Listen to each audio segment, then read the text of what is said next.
What's going on, everybody? It's your boy PTK Blam back in the building with another episode of the Shop Podcast. How is everybody doing out there? All the beautiful people in the chat. I see all you guys filing in. What is up? How's everybody doing? We are back again. Another amazing, awesome Saturday evening. Once again, run that link up, retweet, let everybody know the Shop Podcast is live. This is where you get your good gaming talk every single Saturday evening.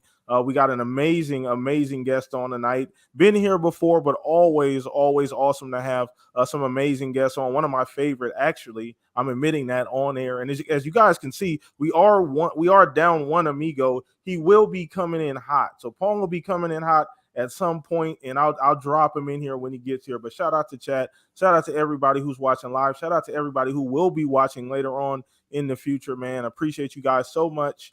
Once again, hit the like button, subscribe if you're new here. Hopefully you come join us every single week. But I'm already talking too much. Let's go ahead and get to our amazing guest. Okay, so this gentleman is amazing. Once again, part of a few different podcasts. Shout out to Boom, part of a couple other podcasts as well. But we got Umbra on the podcast today, man. How you doing today, brother?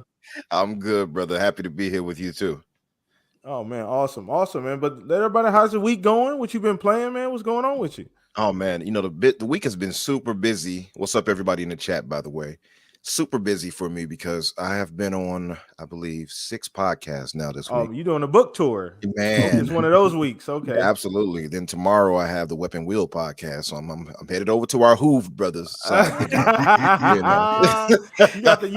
got that armor on. You got the plate on. Okay, good. Armor of God. Yeah, all right. I'm ready. So chop it up with BG and the guys over there. Yeah, shout out to BG, man. Yeah, good dude. But yeah, man, it's been a real busy week as far as that go, but it's been a good discussion all the time. So that's the positive part. I love chopping it up with good people who talk about good things in gaming, right? So all of the discussions have been good. And man, I've been on Hogwarts heavy. Like I have been in this world, man, and it has just taken over everything else for me. That's I tried. Awesome. Yeah, you know how you try to move on to something else. And yeah, I'll play this too because we got so much coming up, and we got, Atomic Heart dropped. I tried to get into that. I got about an hour in, and I was like, man, I need to go cast me another spell real quick. That's awesome, man. Yeah, man. I just got pulled right back in, and I'm just loving Hogwarts. Honestly, I think it's right now. It's currently my game of the year. Awesome. And I saw that, and we'll get into that too. I got a feeling we'll get into that at some point during the show. Even if it's not like a main part of the show, we're going to get into that because I think I want to talk about that a little bit. But once again, Hogwarts, I mean, what can you say? Can't get away from it. Everybody's still playing it. 12 million copies, a lot of information on that game. So shout out to everybody at Avalanche. They did a hell of a job with that game, especially be it the fact that they've never worked on a game that size. And an IP like Harry Potter, they could have easily fumbled the bag, and they hit a homer. They hit a home run. So shout out to Avalanche. Oh, for sure. Shout out to Avalanche. True. I did not expect that too. Speaking of that, no, like coming from the games with the Disney Xfinity, whatever games. Yeah. To Hannah Montana. Yeah, what a leap. Yeah. Oh yeah. So that's why you let devs be devs. That's why you give these studios. People think people not going a little bit going off course here. The Fable situation, people are looking at Playground like, I don't know about this. I don't know. But you let these ultra talented people work on these games because that's what they do. That's what they're good at. You allow them to allow them to go do things like that. So we'll see. Obviously, that remains to be seen. Don't want to get too far off, but shout out to you, Umbra. Thank you for hanging out with us, man. Always glad to have you here. Shout out beautiful people in the chat. Tony Grasso. What's up, Mav? I'm sure Caitlin's in here. Join the dark. I saw Ashtray, so I'm sure Blue is in here. You guys frauding together every single week, constantly. But shout out to Sean Two Mod of the Year, man. Always in here every single week as well. Let me throw this over to you, Mr. Fuzzy Bill over there. How you been? What you been playing? How's your week been, brother? I've been pretty good, and also played a good bit of Hogwarts. Wasn't the biggest Harry Potter fan, or didn't really pay attention to it when it was first a thing, and people were big into the books and whatnot. But for the most part, it's an awesome RPG / open world game that I'm kind of addicted to. And then also go into my old addictions with Gran Turismo 7. Even though I didn't pick up PSVR 2, they had a couple of new cars, or one new track that's kind of like an old track that's been remade or remake. or remixed or whatever kind of thing. It's pretty cool setup. And then got some Forza news this week, so definitely looking forward to what comes out the end of March with the rally expansion and stuff. But other than that, just been watching people kind of lose their mind, or particularly PlayStation fans. I mean, journalists that have been losing their mind and showing their true colors over, just the smallest of things out there. But man, so glad to be here with you guys. Let's do this. Let's do it, man. Shout out to you. And I know Pong will be here soon. He's coming in hot. He already let us know ahead of time. So shout out to Pong. So, man, be safe, brother. Get in here safely as well, too. But shout out to everybody. Andrew, Talos. What's up, Stanley, my guy? What's up, King? How you doing? Shout out to everybody, man. Once again, retweet that link. Let everybody know the Shop Podcast is live. Get in here. Have some fun. Kick your feet up, man, in your Saturday evening the right way. But we're going to go ahead and get started here. And we're starting with the poll of the week. It's, we do this every single week here at the Shop Podcast. And if you're new, that is a poll I put up on my Twitter account. Go ahead and follow me. All of that's down in the description. If you want to be a part of that every single Monday, then we talk about it here on Saturday. This was a good one. Shout out to the almost 700 people that voted on this poll. The poll went up, man. I appreciate everybody that retweeted, that took part in the poll. It's amazing when you get this kind of interaction, man. So that's why I enjoy doing these poll of the weeks, man. But we had a good one this week. So poll of the week this week was, which of these games would you say benefited the most from being in Game Pass day one? So I had 4 options. I had High on Life, Hi-Fi Rush, Vampire Survivor, and Pentiment. All games that were in Game Pass, all games that benefited to a different degree, depending on how you look at it, from being in Game Pass. So the poll winner, Hi-Fi Rush, with 43% of the vote. Now I want you guys to let me know in chat which of these games benefited the most from being in Game Pass. And we're going to start with our guest here, Umbra. So now, once again, Umbra, and shout out to Pong, sliding in the third base, sliding in the home plate. Yeah. I'm here, brother. Sorry for the tardiness. Had things to do. I'm shocked I didn't walk into like infinite singing. Oh, no. I did that already pregame. I got that out the way early. You did? Yeah, Okay. Yeah. Hey, don't tempt me, Pong. I might start. Oh, yeah. He sounds like Sammy Davis Jr. Good to hear you, Umbra. Good to hear you. You too, brother. Shout out to chat, man. But yeah, we're gonna dive into that. So did you get those options, Umbra? So Yeah, we had okay. So where you at on it, man? What's your vote? For me, and I felt like all of those made sense. And the choices were, again, Hi-Fi Rush. I believe you said High on Life. Vampire Survivors. And Pentiment.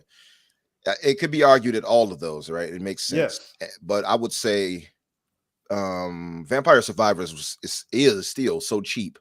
I don't know if Game Pass helped elevate it as much as anything. I think it would have still done relatively well. It might not have got the notoriety, though. I'll say that, because a lot of people had it like, oh, it's Game of the Year. I think it was overblown a bit. But as the really addictive game, when people loved it. High on Life, obviously controversial. So it being in Game Pass definitely helped stem things away from it. Also, it had like technical issues people didn't like. So Game Pass helped calm that issue down, because, hey, you're getting it, quote unquote free. So, and then the humor didn't hit for everybody. So I think that helped it too. Pentiment, a tough one for most people. I played through it. I loved it. Well, I ain't gonna say I liked it. But yeah, Game Pass helped with that too. So, a passion project, and it's not everybody's thing to be sitting there reading all day. So I get that too. For me, I would definitely have to lean to, and the reason why I would agree with people who said Hi-Fi Rush is, what up, my math? The only reason I would say Hi-Fi Rush in this case is because while it's a great game, quality game, previously my game of the year until Hogwarts came along, it stopped a lot of the criticisms and critics that would have trashed it had it just released on its own, and got people to actually try it out with a shadow drop the way it did.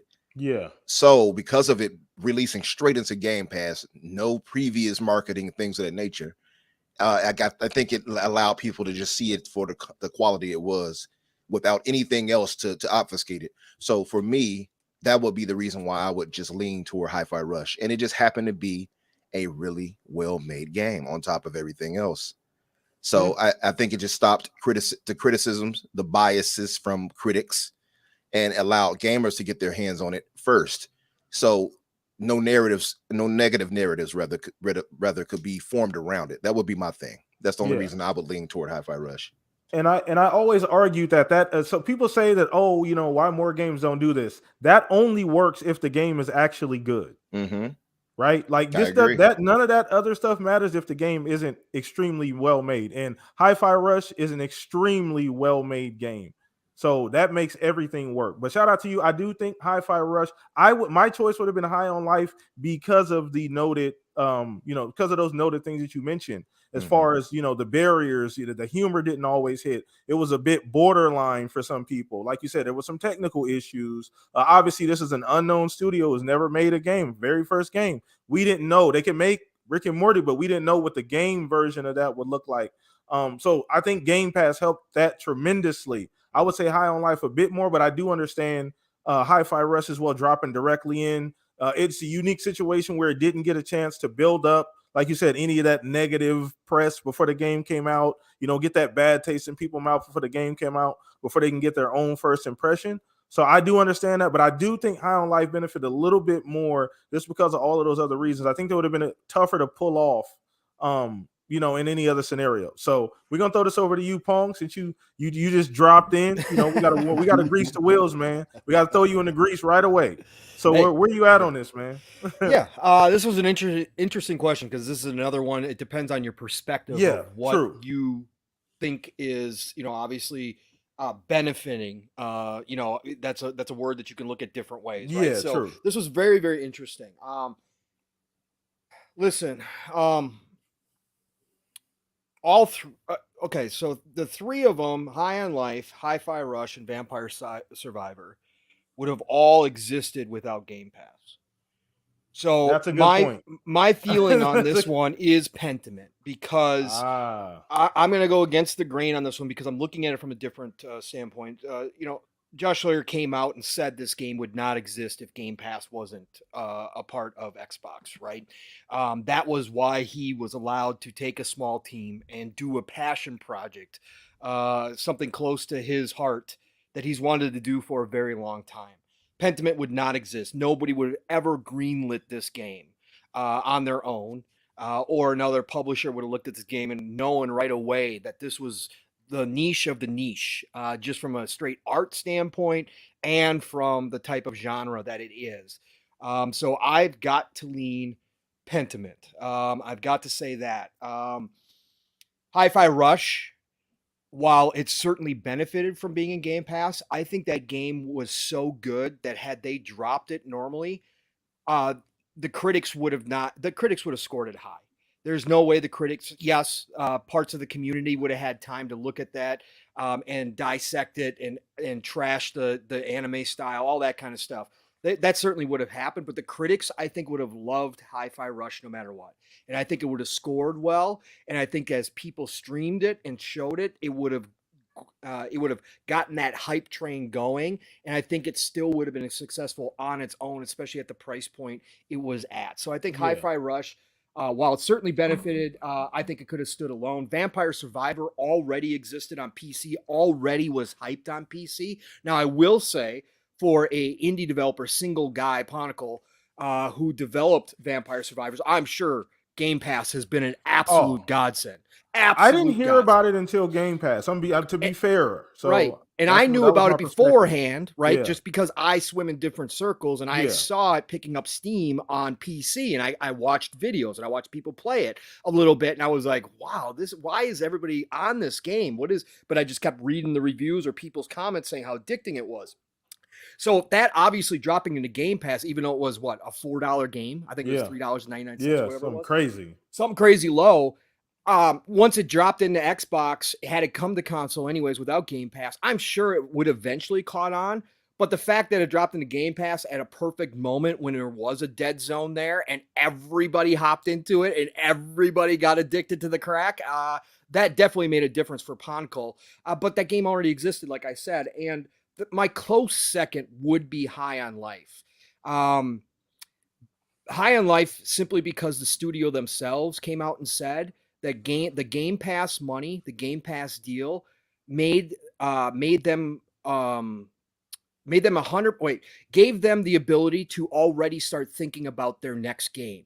They were assured of a second game because of the Game Pass money that was handed to them in a lump sum. They didn't have to worry about the game, doing certain amount of numbers to know that they could start working on their second game. They came out and said in an interview that, when they cut the deal, they knew they could start working on their second game. They didn't have to worry about the sales per se as much of High on Life, and they could just start focusing on obviously fixing High on Life, but they already could start, getting ideas down for their second game, for their next game. So I think that's a close second. High on Life to me would have succeeded without Game Pass as well. Yes, the low barrier to entry probably brought in a ton more people than would have hit it up front, but because of the Rick and Morty IP behind it, and I know it's not Rick and Morty, but come on, let's be real, everybody knew this game because it's the creators of Rick and Morty and the voices. When people started buying that game again and started showing it off and started streaming it, I think it would have caught its own hype train as well, because then the Rick and Morty fans would have been like, okay, this is just like Rick and Morty. Let's go play this game. And I think it would have slowly built up that hype and eventually been successful anyways, especially after they patched it and fixed some of the early issues. So that's why I picked Pentiment, because I just don't think it would have existed without Game Pass. That's a good point. And I was actually going to bring that up at the end of what Umber said. So I kind of want to double back to Umber before we get to Fuzz here. So how do you feel about that perspective regarding like the game not existing as obviously you mentioned yours was Hi-Fi Rush for a completely different reason, but how do you look at that angle as far as Pentiment not even existing without Game Pass? Well, I think as usual, our good brother Pong makes terrible thoughts. No, it actually made so much sense. I started changing my mind. I'm like, well, wait, maybe he's right. I don't know. No, I think he makes perfect sense, actually. I mean, it is true. They did say it would not exist as a passion project, as I even mentioned. And he's right. He did say it wouldn't exist if not for Game Pass. So that actually counters what I said exactly, honestly. And, actually, now that I'm thinking of it, PTK, I'm wondering, did I actually vote High on Life on your poll or not? I might not have. I got to think on this. But yeah, I think he makes perfect sense. Pentiment would not have existed without Game Pass, and like nobody else would have budgeted for it. So, I mean, that makes perfect sense to me. Yeah. I think my reasoning for Hi-Fi Rush still has, semblance of, makes sense. But I think his is a bit stronger than mine, honestly. Yeah. That's what Pong is, a politician, man. I'm telling you. Every time we get a guest on the show, he's changing minds, kissing babies, blowing cigars, all kind of stuff. But let's throw this over to you, Fuzz. Where you at on this poll, man? You going with the poll, Hi-Fi Rush, or you got a different opinion?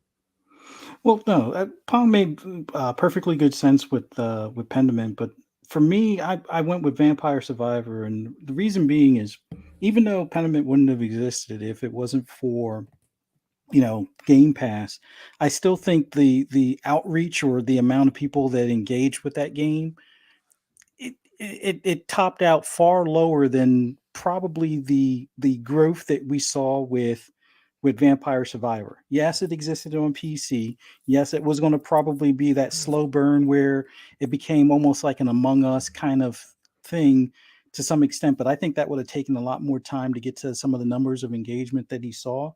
I think having the console base, in particularly the Xbox console base, come across this game that I would say, if not for Game Pass, probably a majority of us probably wouldn't even looked at it twice. It's like, oh, this thing looks like, less than 8-bit pixel kind of graphics and stuff. And it's like, that would have been like one of those skip over type of things, like the $2 to $5 games you might see in the Xbox store every so often. So people, I don't think without Game Pass would have even given that really a second look on the console end of things until it reached Among Us status. But I think that would have taken far longer to get to that point. Like the amount of people streaming it, the amount of people constantly addicted to playing. It's like even during podcasts, people are still playing I remember Vampire Survivor in the background. It's like, yeah, I agree. And it's like you can hear the chest opening up in the background type of thing. But I think that overall exposure caused this game to pretty much explode almost instantly. Yeah, some people were saying game of the year. I would say it was like that game crack for the moment type of thing. And it definitely still has some hooks in people, but I think without Game Pass, it would be sort of in the similar boat, at least at this point in time, as like was it Battle Simulator? Was it Tabs? Total Yeah, Accurate Battle tabs. Simulator, where a lot of people played it. It's been mainly on PC. It's on console as well with early access and stuff, but or preview. But I think it would have probably been a year or two before it reached anywhere near what it reached in like the first couple of weeks or hours being in Game Pass. So I think that one overall benefited more as far as instant growth. Now, as far as Hi-Fi Rush, I think that one, it would have definitely stood alone on its own and probably done decently well in comparison if it wasn't for Game Pass. It may not have caught on fire quite as much, but I think it still would have reached a big audience in the Xbox community just for the fact that it's first party. It's different than what we've normally had. It kind of has a bit of like Jet Set Radio and Sunset Overdrive mixed to it. So I'm pretty sure some people would have probably tried it or waited until their friends tried it and then got word of mouth to the point where it would have kind of saw similar numbers, just may have taken slightly longer. And then with High on Life, that game was pretty much, if you're a Rick and Morty fan, I'm pretty sure people would have come across it some way, shape, or form. I guess it depends if it would have been just Xbox exclusive still without it being in Game Pass type of thing. But I think that one would have found its own audience where it would have seen similar numbers as well. But I think in a weird way, Vampire Survivor saw more interaction than what Pentiment would have got, even if it wasn't for Game Pass. But then again, if it not existed, it's a tough one. But I Yeah. totally see and agree to some extent Pong's point. But Vampire Survivor for me, that was just the one I thought was more of the standout because of the kind of game it was. You're wrong, Awesome. Fuzzy, but that's cool. Don't worry about it. Right? Come on now. No, I mean he did. I mean that's a good point. I didn't hear about it until it got to Game Pass. Now, to be fair, you do, like you said, swim in different pools than I do, and you know what I mean, and all that other kind of stuff. So as far as the type of games you play, you do have a PC and things like that. So I didn't get to see that. I do think the key thing here is that we all agree that Game Pass absolutely accelerates what a lot of these games would normally do on their own. I think we could all agree to that point, that it does speed that up quite a bit. Now to each, depending on the game, it to a different degree, but for the most part, it speeds up a process that would normally take a lot longer. So as far as growth and notoriety, things like that. So that was a great warm up. Once again, chat, let us know what you guys think about this poll of the week. If you want to be a part of that, follow me on Twitter. All of that stuff is down in the description below. But great warm-up topic. Shout out to everybody in chat. OGTK Cole, Talos, everybody hanging out. Jesse, everybody in chat. Appreciate you guys for hanging out with us as well, man. Kick your feet up. Come hang out. Come chill. Now we moving on to our next topic. So, you know what? I think Pong, I think you should lead this week, bro. Whoa! So, am I getting punished for being tardy? Is this No, like, absolutely hey, you were late to class. You're the first one to read your report. Is that what this is? What's going on here? It just feels like it, Pong. I would never. Chat, you guys know I would never do that to Pong, right? We haven't had a coup attempt in a while. No, that is true. The coup attempt has been down. We got one of those hazard boards. I need to call OSHA actually, because it's got to be dangerous or something, man. All right. Go ahead. Go ahead. I'll set it off tonight. That's fine. Let's get down and dirty. I want to take a temperature check of the panel on the ABK deal with this last week of absolute craziness. When I've already done 3 journalist rants this week already, so I'm not going to get into that side of things. But this week was a circus, okay?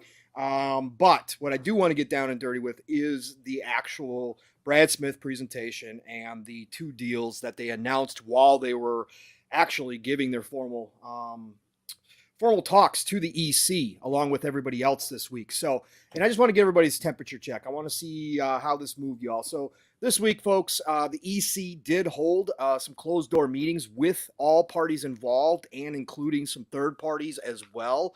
Of course, to discuss the ABK deal, to give remarks, and obviously let Microsoft present their side of the story, let Sony do their thing as well. And obviously, Microsoft is presenting remedies and trying to get this deal approved by the EC, which is the EU version of the regulatory body.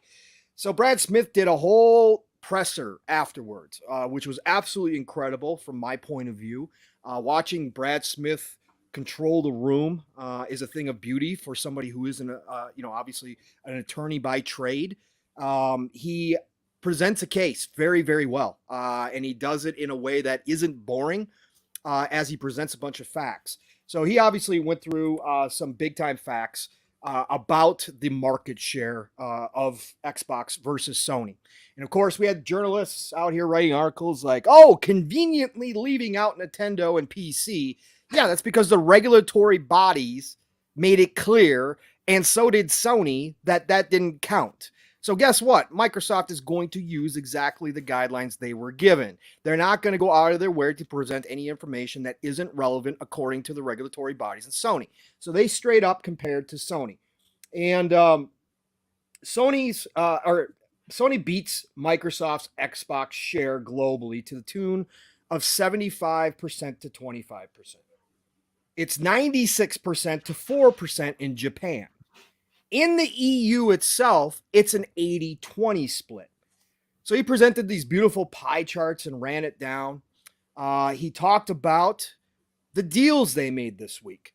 2 deals were made and announced during this whole process. One with Nintendo, which we knew about. We had heard that a couple months ago, end of last year, I should say. And it was presented that they had offered Nintendo a 10-year contract to bring Call of Duty to Nintendo if this deal was approved. Well, that was formalized this week, and they got that deal signed. It's now legally binding, and they've guaranteed Nintendo that they're going to bring Call of Duty to their platform, whatever platform it may be at that point. Again, that's a whole nother topic of conversation. And then they went ahead and made the surprise announcement. One of the third parties that was showing up to the EC was NVIDIA. And NVIDIA was on Sony's side in opposition to this deal. And of course, as I've spoken previously when we've talked about this, NVIDIA, this is a little bit of payback, right? Payback is a bitch because Microsoft had been one of the key players that had blocked NVIDIA from getting their ARM chip deal done. So I thought this was a little payback, right? Why not? That's all fair in corp-on-corp violence, so we're good. So NVIDIA was there to help Sony. And Microsoft walk on in and they're like, hey, NVIDIA, come here. We want to talk for a minute. And they go behind closed doors. And also Brad Smith comes up, big smile on his face. It's like, hey, everybody, NVIDIA, they just got a deal with us too. 10 years, same contract as Nintendo. We'll bring all Activision Blizzard games, including Call of Duty, to GeForce Now for 10 years if this deal is approved. But we're not only doing that. NVIDIA was a little pissed off at us for the ARM deal. So we went ahead and we want to show the regulators how uncaring we are of a cloud competitor that they tried to bring up as a point of contention, as a point of concern. We're going to show the world how unconcerned we are about that market because we're going to go ahead and throw all Xbox PC games to NVIDIA as well. And no, they don't have to wait. We're doing that today. That goes live today, folks. So go ahead. Go play your Xbox PC games that you own over on GeForce. That's cool with us. Go ahead. And NVIDIA was walked down like, yeah, we're good. We're good. Sony, sorry about that. We're switching sides. We're switching sides. We're good. We're good. Go ahead and pass this deal. We're good. We got what we wanted. So again, a fabulous presentation. During this presentation, of course, he was asked questions live, answering on the spot, just confidence oozing out of Brad Smith. Whether fake or not, the dude knows what he's doing. Love to watch this. But of course, they asked him, and they said, well, you got all these deals signed. You know, Sony, what's going on with the Sony deal? And he's like, oh, yeah, we'd love to have Sony come sign a deal. We're ready for them to sign a deal, as we've told you all. In fact, In fact, folks, I carry around an envelope with the Sony contract in it. Here, let me show it to you. I've got it right here. I'll show it to y'all. Here you go. Here's the contract. Anytime Sony wants to sign, we're ready to go. Oh, guess what? They don't like the language in there. Hey, I'm ready to take a pen to this thing, or we'll go get a version of Word and we'll cut and paste this thing up. That's fine. We'll make it work. Anything you want, Sony, come sign this deal. Again, extremely effective from my point of view. I'm not going to get into the journalist nonsense, but I thought it was effective. I want to get the reading from you guys. How did you guys feel about the deals that were signed? And we'll start, of course, with our guest, Umbra. Umbra, when you watched this and you got all the kind of breakdown of the news and maybe you watched some of the live stuff, did you come away from this thinking that the two deals were enough or were a very good start to being enough to get this deal pushed through? And overall, did you see your confidence level in this deal rise because of the Brad Smith presser, along with the word about these deals? What was your overall feeling on this? Yeah, I think you hit it right on the head. I mean, your energy for it was pretty much how we all had to feel. And I know it had to be depressing for Sony, and it was just hilarious because it's like you said, when Nvidia joined in too, and said, well, it was like I can imagine Sony and collectively like, you can't do this to me. Pulling the knife out of their back. Right.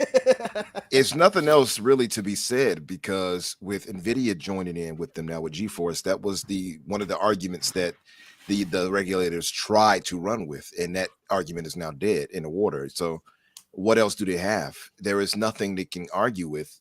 Like you pointed out before as well, Nintendo was hand waved by the regulators and Sony as not being real competitors to them. So of course, Microsoft, playing chess as they are clearly right here, pointed out, well, Sony has 96% market share in Japan, and we have 4%. In the UK is 80 to 20. Yep. And in the United States, 70 to 30, I believe he said. And so if your argument is that we shouldn't get this deal because it would be anti-competitive and unfair, then what do you call what Sony has over us now? And that's all that needs to be said. Now, they were going to show something else, I believe, a different chart instead of the 150 million new customers they could be brought up to. It's like you said, they were going to show the exclusives. I think they made the smart choice in showing, it was like more 258 to 52 or something like that. Exactly. Exactly. And I think this better sold it with what he showed. And the confidence he had in having the letter on him and saying, yo, we got the letter right here, Sony. You can come right on up in here and sign it right now. And if you pay attention, they've done this several times now where they said, we have the paperwork here. We've had Nintendo sign. Valve is so confident they don't need to sign. Gabe came out saying, no, we're good. Yep. And of course, now Nvidia doing what they've done. There's no argument really to be had against this deal. We already knew it was a sham to begin with. There was no legal standing to hold Microsoft back from getting this done. And this really just effectively killed it. And the confidence he had in saying what he said it was because he knew that this was over with. I'll go further than that.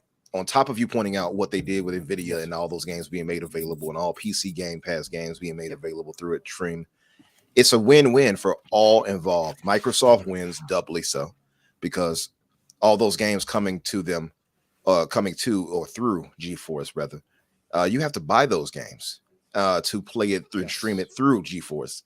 GeForce, you have to subscribe to them to do that. Double win. The Game Pass games, you have to be subscribed to Game Pass to get that. Microsoft they're playing chess right here. This is what they did, and I said this on other podcasts throughout the week. Again, this is my 6th of the week. Book tour, people. Hey, right. I'm pulling a Pong Soul this week. You are. The thing that I saw and it kind of dawned on me as I was talking with other fellas was this was not something that happened and Microsoft, adopted and changed. No, this is what Microsoft wanted to do. This is what they're playing all along. It's maniacal if you think about it, because it seemed like, and I said this before, because we have Xbox as our preferred platform. Just like if anybody was on Sony's side of things and Sony did something or something was happening to Sony that would deny their gamers and customers something or whatever, you would kind of get up in arms about it, especially when it seems unfair. And I know saying unfair to a multi-trillion dollar company seems weird to say, but because we know there's no legal precedence to stop this deal, it seems we know it's unfair, right? And because it's our preferred platform, we're going to be like, no, we want this to go through. We want those games on Game Pass, et cetera, et cetera. Me, I couldn't care less because I don't really play COD like that. But I know all those quality developers, I want them to come through. I want all of those things that these other devs can make to come through. I want those IP that ABK owns to come through. Exactly. So we see these things and we're like, they're forcing Microsoft to do this. This is unfair. And this is, that's wrong. That there's nothing stopping this. There shouldn't be nothing stopping this. Microsoft wanted to do this all along. Part of their plan was the 3 billion people they wanted to reach. What other way can you do that except by having it on so many platforms? You have it on GeForce. You have it on Steam. You have it obviously through PC from Windows. I don't know who wants to use that, but there you go. Yeah. You have it obviously on Xbox. You have it on Nintendo, which is probably going to get Game Pass eventually, by the way. That's exactly what they wanted to do. So it seemed like they were getting their hand forced, but they pulled a little, Uno reverso, I guess, and that's what they wanted to do all along. You know what I mean? Is that a spell from Hogwarts? You not slick. You not slick, Umber. You caught the reference right away. Right away. Uno reversio. That's how much Hogwarts is taking my mind. Because it's right. It's not even a reversio. I added that in there. Flavor. Right. See, Hogwarts has melted my brain. But yeah, like all of those things.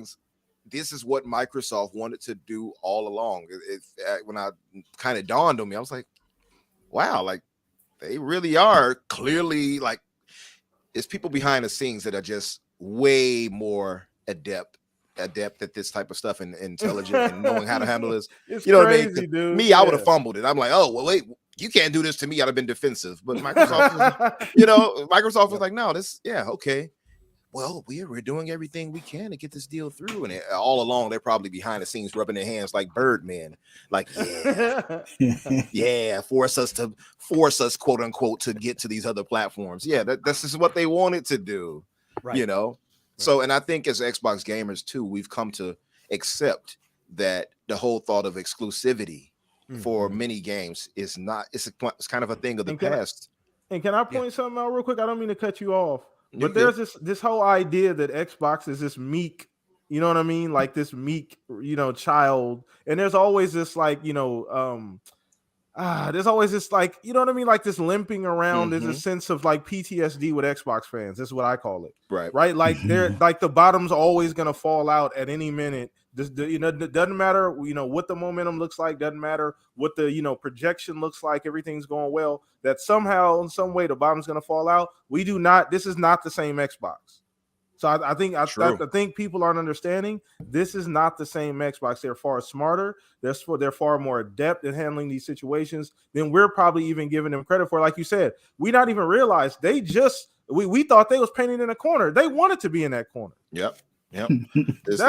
The corner they painted themselves into. Yeah, it's crazy. Go ahead. I didn't mean to cut you off. No, you're good, brother. And that's the thing. You're right. And typically we look at Xbox as the underdog, and in a sense they are in some ways, right? Yeah. That's fair. Yeah. But they're fighting. They fought themselves out of being some underdog and pushing themselves to be, to go for at least head for first place. It's not going to be an easy trek. It's going to take, it's going to take a while, but these moves like this is what gets you there. And, they're not going to stop. Those acquisitions are going to keep coming, although probably no time soon after this, such a major one. But still, these things have to happen. And when Microsoft said we're 100% behind this, we're, all in, they meant exactly what they said. And they've shown it. You can't argue against that. I mean, 70 billion for a publisher, that's not something you do if you're not behind them. And everything they've done, from the high power lawyers they have working on this thing to everything else, is showing that they came to win. So like you pointed out, or asked rather earlier, does my confidence, do I feel more confident in the deal, Pong? Absolutely. I am 100% sold. I think at a point we all kind of wavered, like, it looked kind of shaky at one point because it's just the regulators we could tell that they were on their BS. They were like, nah, we're trying to stop this deal. You know, the FTC suing as they did and so on and so forth. But after this, if you had doubts before about the regulators and that they didn't really have a case, then there was zero reason to believe that they actually have a case now. The deal is done. So I'm absolutely certain of that. Yeah, great points, Umbra. Appreciate that. I think there is, again, the CMA is still a different beast, and they could certainly tangle this thing up. But I think overall they've answered most of the questions. Sure, you could still, as a regulatory body, create some new questions, some new concerns. Reading a crystal ball, reading the tea leaves, as Fuzzy likes to say, which is just, again, guesswork as to what the future holds. They could still find ways to try to justify it. But if you wanted proof from Microsoft about how serious they were about what they were saying, their words, they're showing everybody right now what that actually means. They're not just saying it, they're doing it. And they're doing it with things like NVIDIA, which nobody ever thought, or a lot of people didn't think a deal would be done with NVIDIA and GeForce Now. And that happened. And they even threw more in, showing how uncaring they are about that stuff. Like, they didn't have to throw in the Xbox PC games, right? They just did it and said today. It's not even dependent, upon the deal going through. Like, we're just going to throw our games in there today. Like, that's how much we don't care about your concerns about the cloud market. We're just going to do it. So I think that was huge on this front, looking like they are shoring up all the loose ends that the regulators have tried to throw at them. PTK. Yes, So interesting week, sir. Definitely much more news than I thought we were going to get out of this closed door meeting. It was crazy when I saw the reports go out that Microsoft was going to have a presser, that Brad Smith was going to be talking to the press and all that kind of stuff. A lot different than how I thought this week was going to go down, but impressive nonetheless. In fact, we even had another third party come forward, one that I don't know if anybody could have guessed which way they were going to go on this deal, but Tencent even came out in favor of this deal. And I obviously know why. I talked about that Tencent probably wants these regulatory bodies to be out of here because they are big players and they don't want them looking at their deals down the road. So I'm sure that's probably what they had in their back of their mind when they said, no, go ahead, get this deal done. But yeah, pretty impressive week for Microsoft. I thought, not even as an Xbox fan, just from a business standpoint, amateur business CEO, armchair CEO guy, right? The guy that likes to play this role. Just sitting back and watching this happen. Pretty good stuff. So give me your temperature on this now, PTK.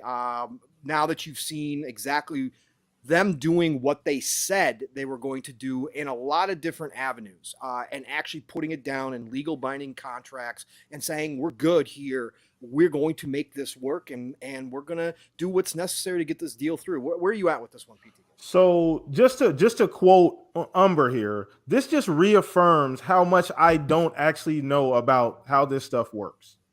So because there was a point there where I was a bit shaky just seeing how much the FTC was pushing, seeing all the pushback, seeing all the leeway they seem to be giving Sony, so allowing Sony to essentially dictate terms, allowing Sony to dictate the narrative around this deal when Sony is not even the one who put up the check.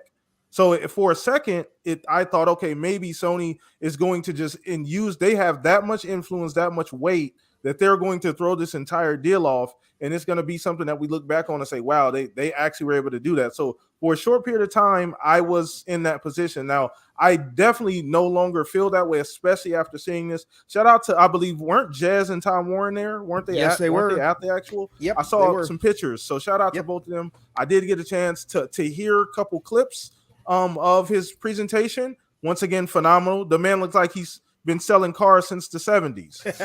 That boy was up there cooking. I thought I saw a George Foreman grill up there.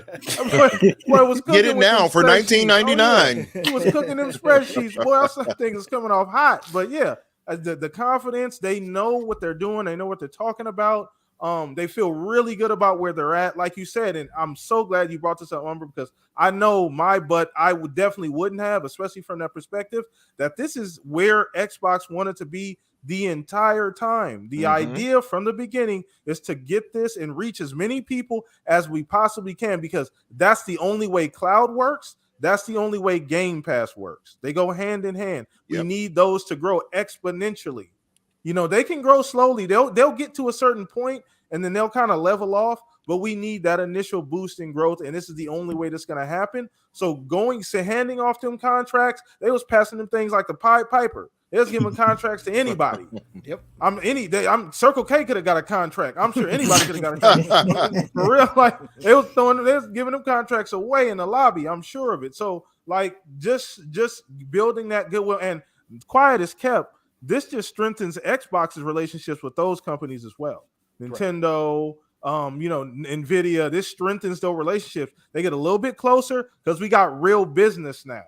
Right. We got a long-term deal. Game Passes, we're connected now. This is like an umbilical cord for Xbox, right? They're connected to Nintendo now. They never really had a true connection. Now we're connected. This is a big deal. We're connected to Nvidia in a different way outside of the hardware, because Nvidia does a lot of that stuff for them as well too. But this is a very, very, very really, it just reinforces, like I said, that I don't know anything about the direction that this is going in, because for a minute there, it looked like things were in dire straits, and they seem to just figure it out. Like you said, there's really no credible case, and it always looks shaky for Sony anyway. We always felt like they were just a kid pounding on the floor in the corner, and it didn't really make sense because, you weren't really losing anything.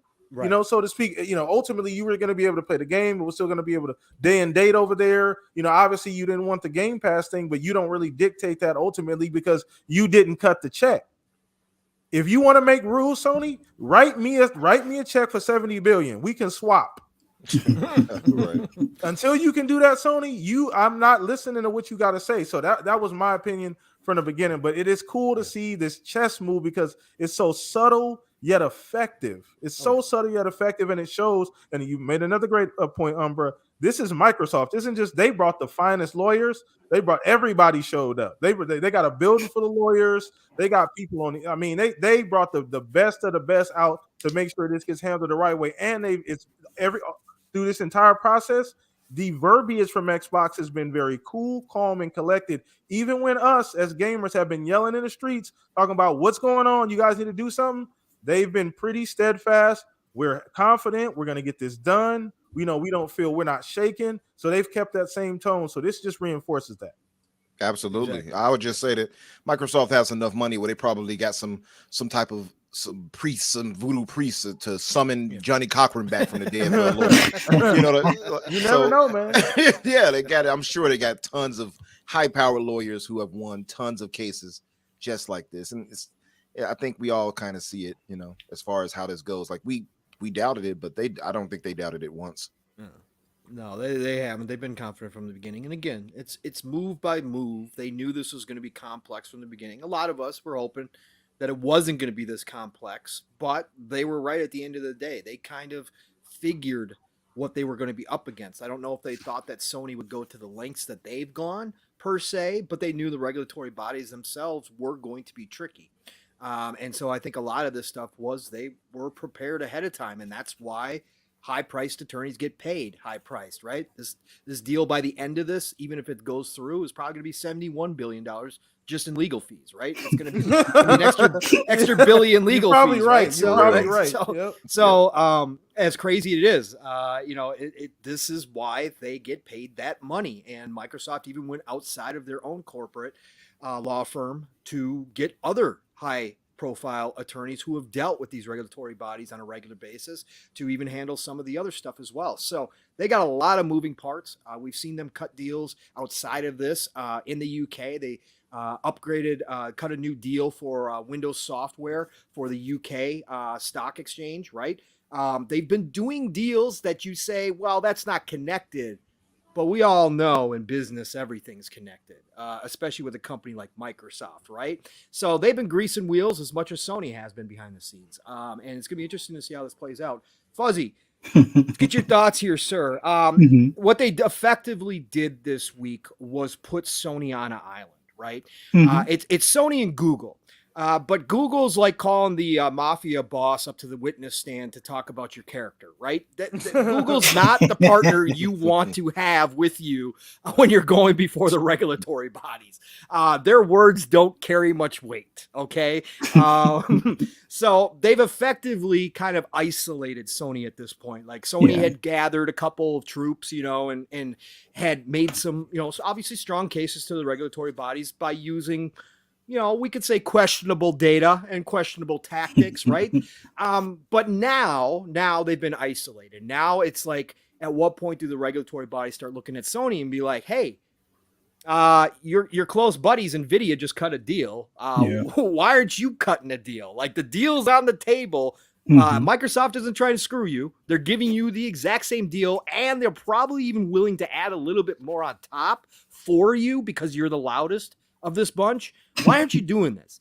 But Fuzzy, as you watch this kind of go down this week, what did you think? What kind of stood out of everything that kind of happened? And did this increase your confidence in this deal, or are you the same, already high? What do you think? It definitely increased the confidence, although confidence was pretty high from start. But it just harkens back to, like, schoolyard, arguments. When you're a little kid and that one kid wants to take the ball and go home, kind of thing. That's Sony. They had that, that multicolor ball that you get from like Five Below or something like that they were using as a kickball. They didn't like Xbox coming there and being in their same yard, so they decided to take the ball away. And Microsoft called the parents, and they brought out the check and bought everybody a regulation, full size kickball, and is offering it to everybody. And everybody's like, yeah, I want one of those. And even Google, who's that, the smelly kid that nobody wants to be around, even they're like kind of looking over like, can we get a ball too? Or, but yeah, it's just funny at the fact that Sony, I guess, sat there and made this bridge burning plan. Like, they've already pissed off their former partner Activision to the Scorched point where earth. I don't think it's ever going to be rectified until leadership drastically changes. Like, let's say the deal falls through, it doesn't happen, right? You would have to almost get rid of all of the Activision leadership and all of the Sony leadership before I think they would ever want to consider coming back to a table together. I think at this point they know that, Activision leadership knows that they can get money out of Microsoft if the deal falls apart, but I don't think that's even a worry anymore. I think it's now to the point where Sony's probably looking at this like, and at this time we realize we fucked up, kind of thing. So it's like, I shout out to Brad Smith. Just the fact that he's pulling out all the stops, like he's playing this game to the end, to the point where it's making Sony's everything that they argued or complained about to get the regulatory bodies to listen to. He's like with a little checklist, one by one. All right, that's taken care of. Not have to worry about the cloud stuff because Nvidia is now on our side. Hey, we got contracts with Nintendo. Oh, and we even have your contract in my back pocket. Yay, I even have a pen. This gold pen here. Yeah, just let's sit at the table, sign this paperwork, and we can all get along. But yeah, Sony, I think at this point, considering everybody is kind of leaving their side, maybe they still have some influence on the CMA, but it's going to look awfully shady if the CMA continues to side with Sony on this, in the sense of all of the remedies that they were looking at before, the outside of diversifying, I guess, like when you sell off the other pieces Divesting. or whatever.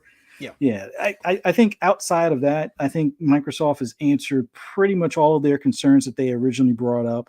Sure, they could bring more concerns. I'm pretty sure Jim Ryan's writing a new letter, and in the brainstorm meetings with some of their lawyers trying to Run with out. this. Run with this now, CMA. Yeah, it's like, can we save this? Can we turn this back around in our favor? What do we have to do? Well, we already gave them, PS5s and PSVR 2, so I don't know if we can bribe them anymore without it getting ugly, type of thing. So, yeah, it's.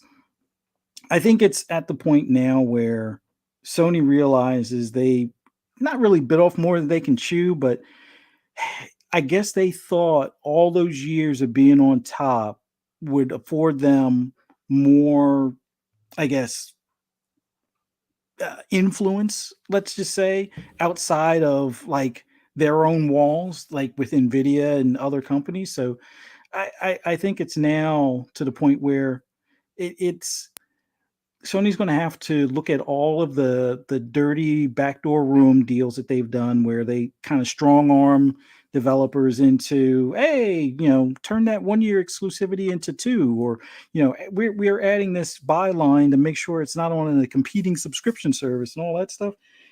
I think a lot of devs now are going to start looking at Sony and be like, hey, we're actually, if you want that, we're going to start charging more. So it's not only going to cost Sony in the short term, as far as all the legal fees that they're having to do as well, but it's also going to cost them in the long term, because I think now more of these dev teams and companies that they used to partner with are going to start putting a higher price tag on their friendship services, or whatever you want to call it. But great job by Brad Smith on all of this. And yeah, it's like Umver said, they kind of painted themselves into the corner that they always wanted to be in, the one with all the power plugs and the fast charging and the windows, so they can keep an eye on the weather. Yeah, they're right where they want to be. So you're not trapped in here with I'm not trapped in here with you. You're trapped in here with me. Exactly. Yeah. And you know how effective it was, Fuzzy, when Brad Smith did what he did, guys, and everybody.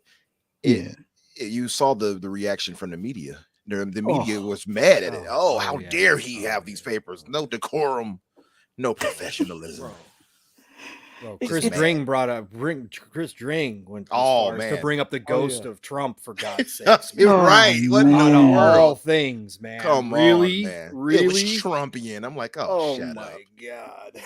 Yeah, it's a Scooby-Doo episode. The PlayStation fanboys masks have been unveiled or pulled off of these journalists, and Yep. Oh, yeah. They pulled that mask off in the middle of the heist. PlayStation fanboys all along. Yeah.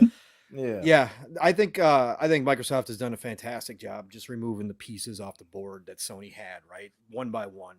They've been removing the pieces, and they're getting closer to checkmate. I'm not going to say they're there, because again, we're talking about human beings that make these decisions. And so even something as obvious as this should be to a vast majority of people, doesn't mean that's how they're going to rule, right? We know that there is personal biases within the regulatory bodies. We know there's political agendas within these regulatory bodies. There's a whole lot of outside garbage that is a part of this decision-making product. But Microsoft has done a great job removing as many pieces as they possibly could off this chessboard from Sony, and really getting them down to getting cornered and becoming checkmate, like I said previously. So I think it was a great job. And what's really funny out of this, guys, is when this whole thing started, when the acquisition was first announced, we started getting details. We all had to scramble and look up who Brad Smith was, right? We had to scramble. We were like, who is this Brad Smith guy, right? Yeah. Now, for those of us that have been covering it, talking about it, he's like a household name, and we have nothing but high praise for this guy. Like, this guy came out of the shadows and was like, yeah, you guys don't know who I am, but you're about to. And that's exactly what happened through this entire deal. Most of us confuse him with Brad Sams. It's Brad Sams for a while. Yeah. What's Brad Sams doing out there? Okay. That's not him. But yeah, no, the vice chairman of Microsoft and president has made himself a household name and has earned all of his money. His very large paycheck that he's getting paid is well worth it at this point. This deal solidified that. So great thoughts, brothers. Thank you for taking up that topic. Again, I know not everybody's excited to talk about ABK anymore. I am. I'm still fascinated by it. And this week was nothing short of that. This was over the top in a multitude of ways. So thank you for breaking that down, brothers. Great to hear your get your temperatures on this deal. And I think that we're all pretty confident in this deal, or very confident in this deal at this point. So thank you all. Awesome, man. Shout out to chat. Shout out to YouTube Pong. Great topic once again, people. Like you said, that ABK stuff, we'll chime in on that. Nothing's off limits here at the Shop Podcast. If you're new, you're gonna get a little bit of everything here, man. So shout out to you, Pong, for bringing that up, man. We'll chime in on that when necessary. It'll come up when we need to. We're not, afraid to talk about that. But let's go ahead and I'm actually going to change the temperature just a little bit here because I want to get into a little bit of the state of play event that happened this week with PlayStation, and then we'll throw this over to Fuzz when we wrap this thing up. But I want to talk a little bit about state of play. Obviously, the state of play was a huge event. Well, a huge event for PlayStation. It was a big event for them. They showed off so a lot of PSVR stuff, some third-party stuff as well. I could get into more particulars here. I had it pulled. Here we go. I got it pulled up. So just some of the cool things that they and I want to get everybody's temperature on. What do you think of the overall event? What were some of the highlights? Anything that may have interested you coming to PlayStation later on? And we'll start with you on this, Umbra. And before I get into that though, I think they went over. Okay, we saw some Suicide Squad. Obviously, we saw that. Some Capcom. They revealed some 3 new fighters for Street Fighter 6. Baldur's Gate. Obviously, there was a lot talk around this week around Baldur's Gate 3. We got some clarification on that, which was great news for Xbox fans. Shout out to the community for doing that, since the journalists didn't want to do their job there either. So they didn't want to ask no questions. Yep. We got a new Resident Evil 4 trailer, a bunch of other stuff. Lightfall, that was a big trailer for me personally. I'm a Destiny fan, so we got some Lightfall stuff too. So we're gonna start with you, Umbra, on this one. Any highlights for you? Anything that interested you? What would you give the show overall? The show was a 4 out of 10. I'm just gonna, rip the old band-aid off. Yeah, that show was trash. Let's just be real. I think there are some things that stood out, but the problem is for PlayStation, at least, or if I was a PlayStation fan, would be that the things that did stand out were not first party. For me, the only 2 games, and oddly enough, it's so odd, and I'll say it at last, but the only 2 games that really stood out for me was Street Fighter 6 and Resident Evil 4. Sad enough, and Rocksteady is one of my most beloved developers out there. It's one of the best studios in gaming to me. What they showed for the Suicide Squad absolutely did nothing for me, and I was so shocked by that. It surprised me. I was like, wow. There was a lot of people. You weren't the only one. I saw a lot of that on my timeline. It was pretty surprising. What I saw, I enjoyed. Once again, I'll get into my opinion when it's my turn, but go ahead. It didn't catch me, PTK. And I was sitting there like, why is this not registering for me? And I know I've talked to a lot of people and they were like, oh, I kind of felt like Crackdown 4 or something. And I said, yeah, I could kind of see that. The whole shooting and flying around, jumping around all day. I can see that open world thing. Obviously it's pretty, it's sharp looking, it's colorful, vibrant, which kind of flies in the face of past Arkham games for me though.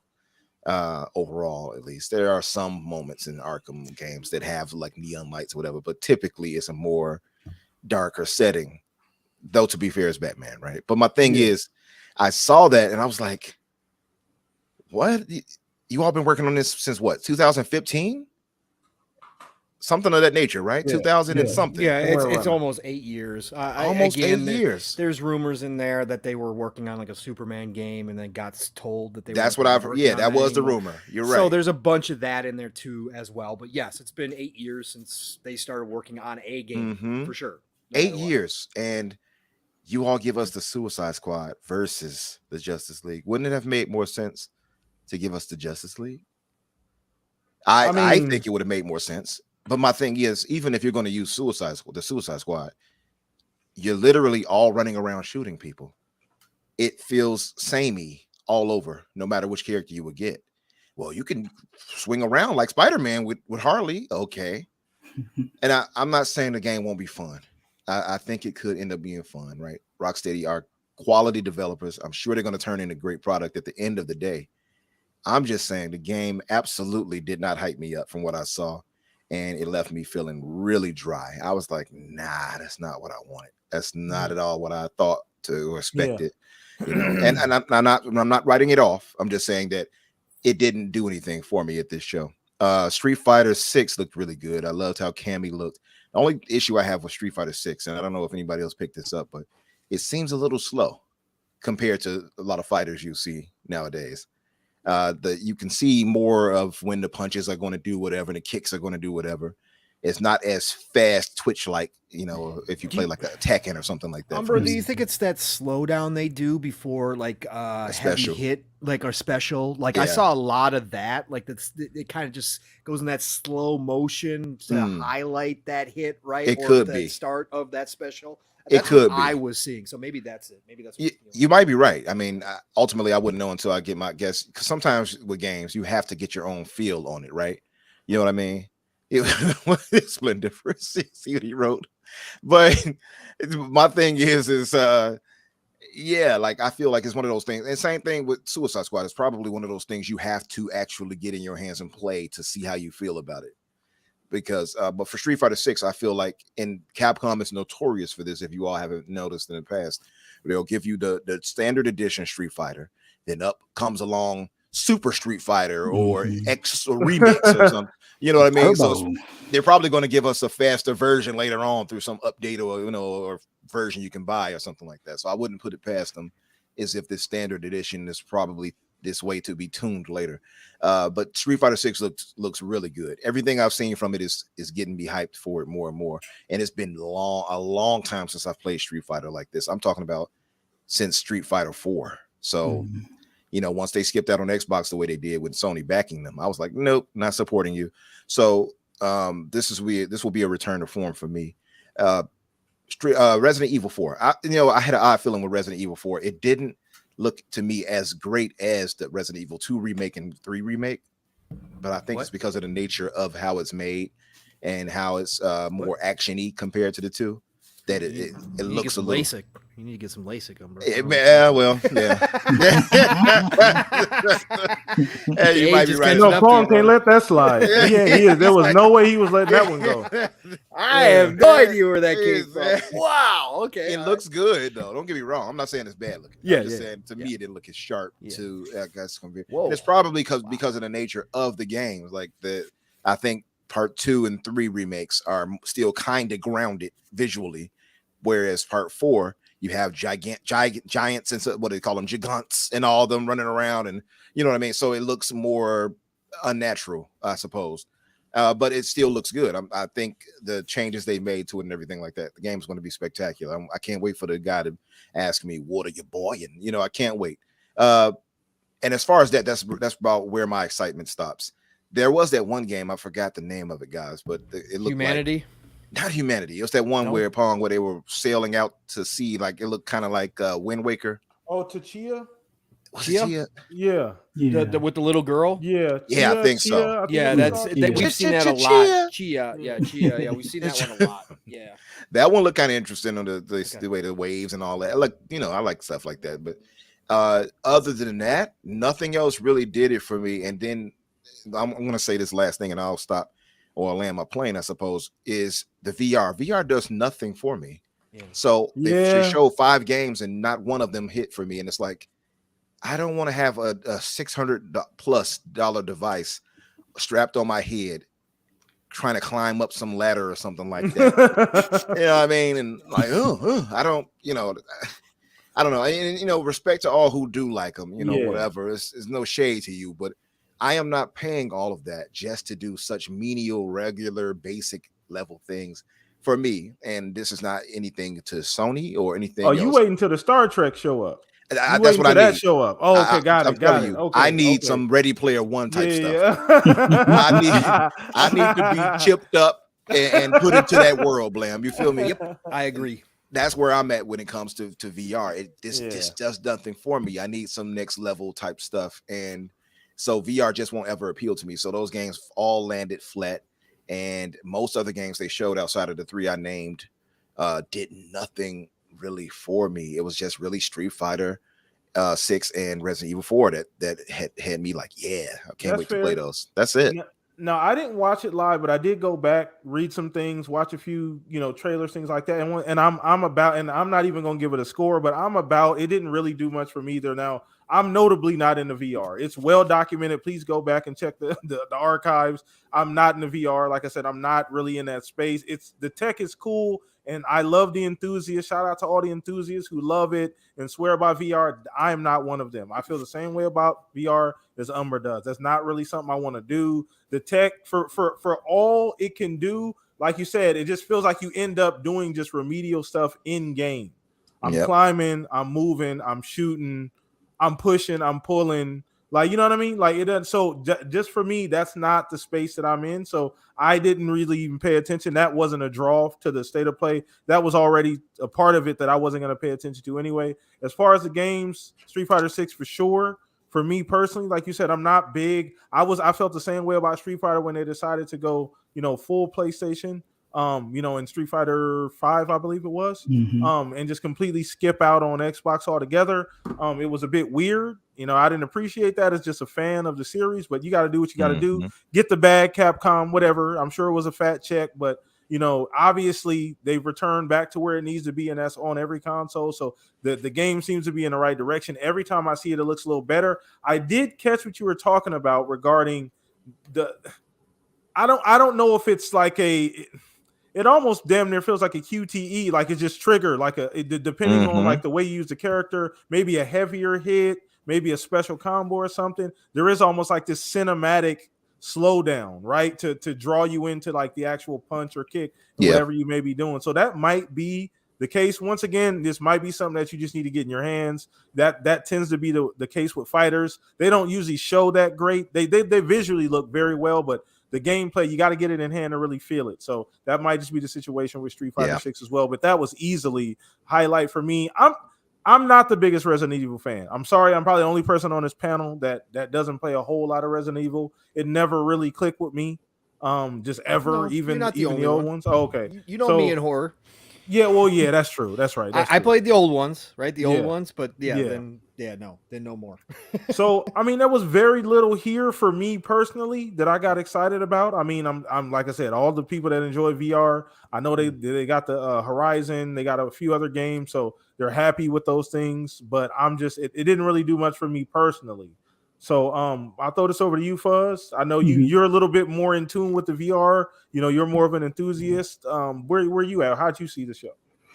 I gave it a 7, but I know that probably will sound high in comparison. But there were a couple of key things. Like for me, the VR didn't quite land. There's some interesting looking games, but I'm still kind of waiting for that Half-Life Alyx that was rumored. Me personally, I don't think it's ever happening. I just don't see it. But it's a possibility it could eventually happen. But the games that they showed VR wise just aren't enough to get me to spend $600 at this point in time. Like I'm all in for GT7, but I'm not spending. Well, actually, it's $550 because I'm not buying that Horizon thing because it doesn't appeal to me. Like if you could take the regular Horizon Forbidden West and make that VR or have it where I can play my current save in VR, then maybe I would have already picked this up. But that build of whatever that is doesn't do it for me. And neither did any of the other games shown. There was Green Hell, which is one that I was kind of interested in as a regular survival game. The VR didn't entice me any further. Plus, a lot of these things are already on Oculus, which I got 2 kits sitting behind me right now that are going to be collecting dust because the boys are on punishment. So right now, the VR didn't do it, but Street Fighter did do it. But I do agree on the slowness aspect. But I think you almost hit the nail on the head, Umbra, where Street Fighter is famous for Street Fighter Alpha, Street Fighter Alpha 2, Street Fighter Alpha Turbo, Street Alpha Turbo Remix, whatever. They're going to do that after the 2-year mark. Like they're going to drip out some characters for the first year, drip out a few more for the second year, and then they'll have the turbo version or whatever. So I'm probably still going to wind up picking it up day one and whatever season pass to get, the next 4 to 8 fighters or whatever that will come with that season. But who's your main, Fuzzy? It kind of depends. I mean, it's always been Ken has always been like, because everybody likes Ryu, and that's my boy. That's me. I always like to go with the opposite. So Ken is up there. I think E Honda's in this one as well. So I'm probably gonna have fun just doing that long distance slap. just to kind of piss people off because of keeping them at a distance type of thing. But Jury, I think am I saying the name right? That was probably the main one. Whenever she's in a game, that's probably my low key favorite overall, just because of the kicks, and I can usually do a lot of the combos in sequence. So it's like that's the one I'm probably the most dangerous with. But Ken is like the easy favorite.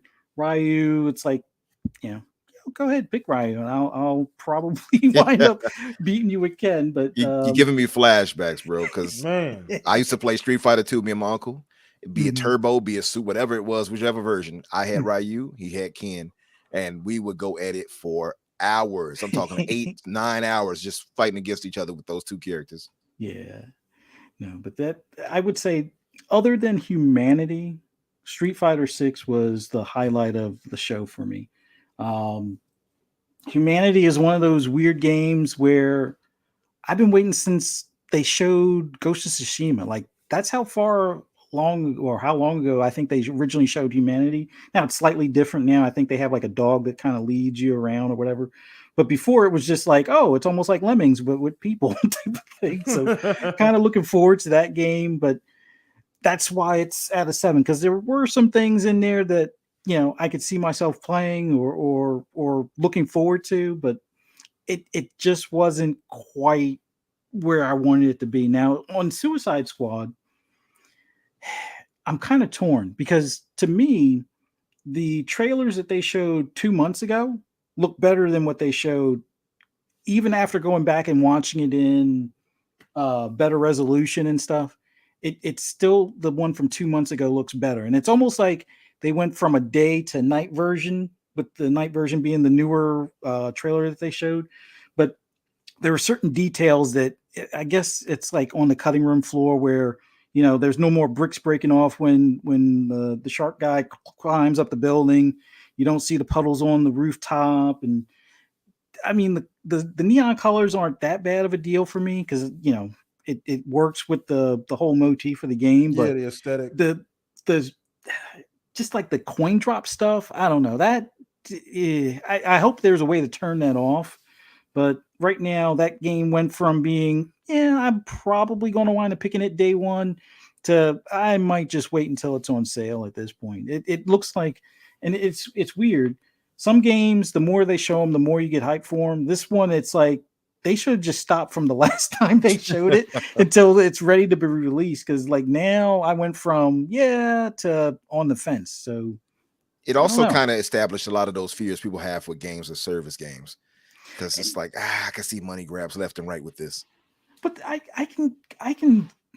fine with some of the games as a service stuff. It's just when you make coins, like I'm the guy that turns off the damage numbers on Division. Like I don't Same. like I don't like seeing that stuff. Like I get it. Hey, I did 200,000 or 2 million headshot, whatever. That's great. I just want it to look like I'm actually shooting stuff as opposed to numbers flying everywhere. So if I could turn some of that stuff off on the game, I will. But I'm hoping that they go into detail and show some of that, oh, if you're not really one for seeing these numbers and blah, blah, blah, you just want to, at most, maybe a health bar.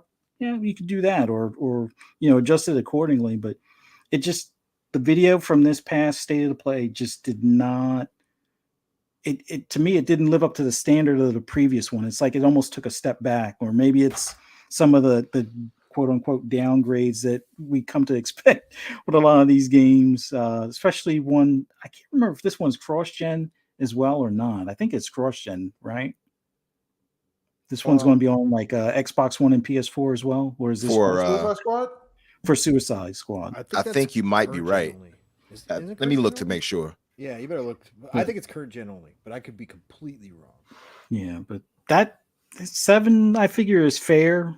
I don't know. I have a hard time giving it below 5 just because there were a few things in there. But yeah, PSVR right now, it's a wait for another killer app outside of GT7 for me to cough up that kind of money for it.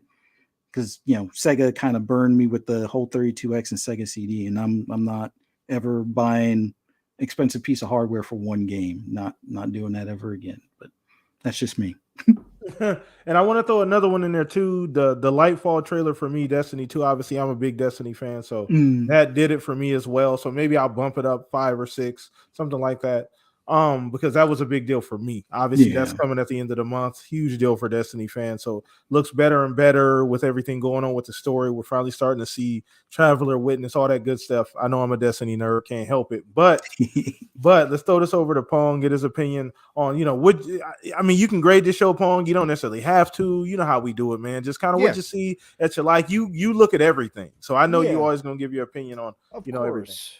Yeah, and I look at these shows in a vacuum, Yeah. all by themselves. I don't try to compare, and I Yeah. don't try to take my personal biases, and try to judge them that way because there's something interesting to everybody, even if it doesn't interest me, right? So I just kind of look at it that way from as neutral as I can. I gave this one about 6.5 out of 10 if I had to score it.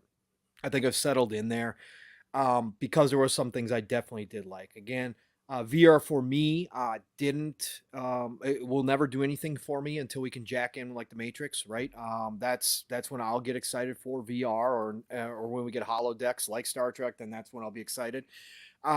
This stuff doesn't do anything for me. I'm still glad it's here, and I'm glad that people are pushing the medium forward because I'm not one of those dudes that just says, well, because I'm not interested in now, it doesn't mean it can't be the future. VR could be the future of video games. Maybe we do get to that point of Ready Player One style games, right? So, or maybe it gets good enough where I do finally get interested. But right now, I'm not. But I did look at those VR games, and I'm like, okay, if I was interested in VR, would any of these games hit? And I got to say no. Again, for this being the year of PSVR 2, let's be real at this point. And I think Sony fans need to become, get to the point where they start accepting that this as a first party year for Sony will be probably a down year. You guys have had a great streak. Sony's done very well. You can say, well, that's because of delays. It doesn't matter. They've been consistent every year for the past few years. So they're due for a down year. And I think that this might wind up being that as they push PSVR 2 this year. They've still got third-party deals. So it just might be a year where you guys don't get any of those big showcases with first-party titles. Now, you might get a showcase, but it's probably going to be Hopes and Dreams showcase, right? Like they used to do. It might be a future kind of selling show. But they had to do something here. It did feel like a lot of filler with the VR games. Journey to Foundation was the only one that made me stop, and that's that Isaac Asimov based one that they showed, which was set in space, kind of sci-fi.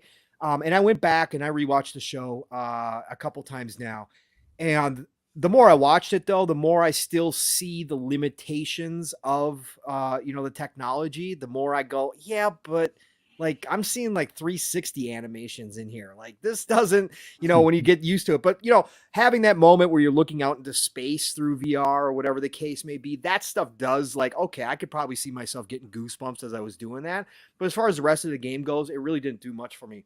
Loved Humanity, the puzzler game, the indie game where you're controlling like masses of people, and it started out looking like you were just trying to rescue these people, like you were trying to gather a bunch of survivors together, get them through puzzles, a lot like Lemmings, and trying to save as many people as you could. That's how the game started, and then it all of a sudden took this very dark turn in the middle of the presentation. I was like, okay, what is going on? Because all of a sudden they had these like gray kind of black and white people walking around that obviously could turn your people to their side, and you had to avoid them, and you had to use different obstacles to kind of keep them out of the way of your people. And they started showing that, and then all of a sudden the gray, black, and white people, they all showed up with like red lightsabers, like batons. And I was like, wait a minute, what's going? And then all of a sudden they kind of panned back, and your whole group, like hundreds of your people, are armed with blue ones. And I'm like,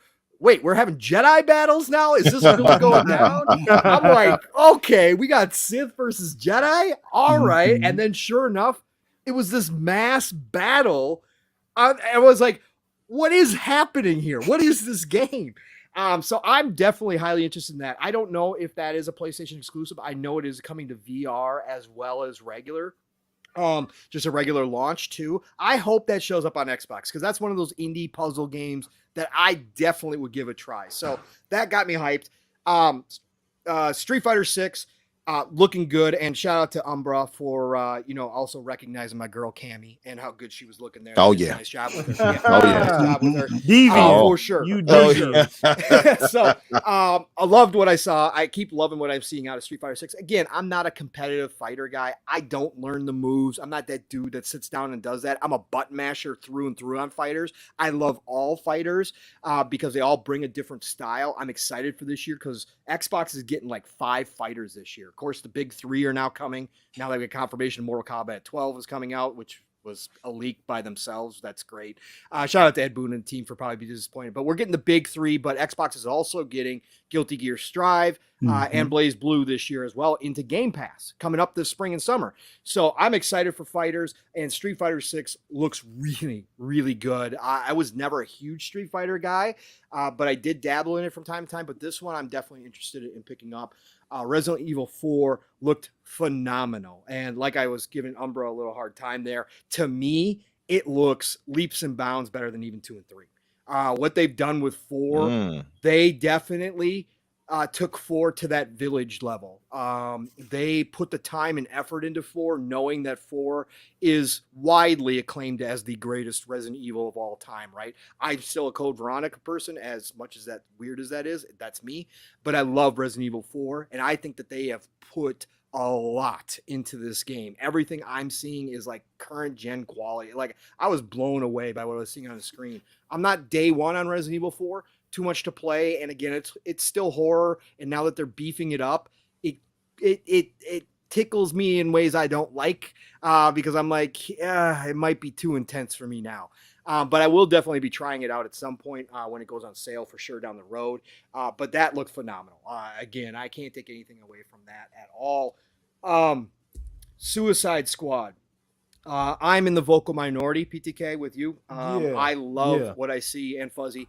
I loved what I saw. I know Fuzzy pointed out that they may have downgraded a little bit and that kind of stuff.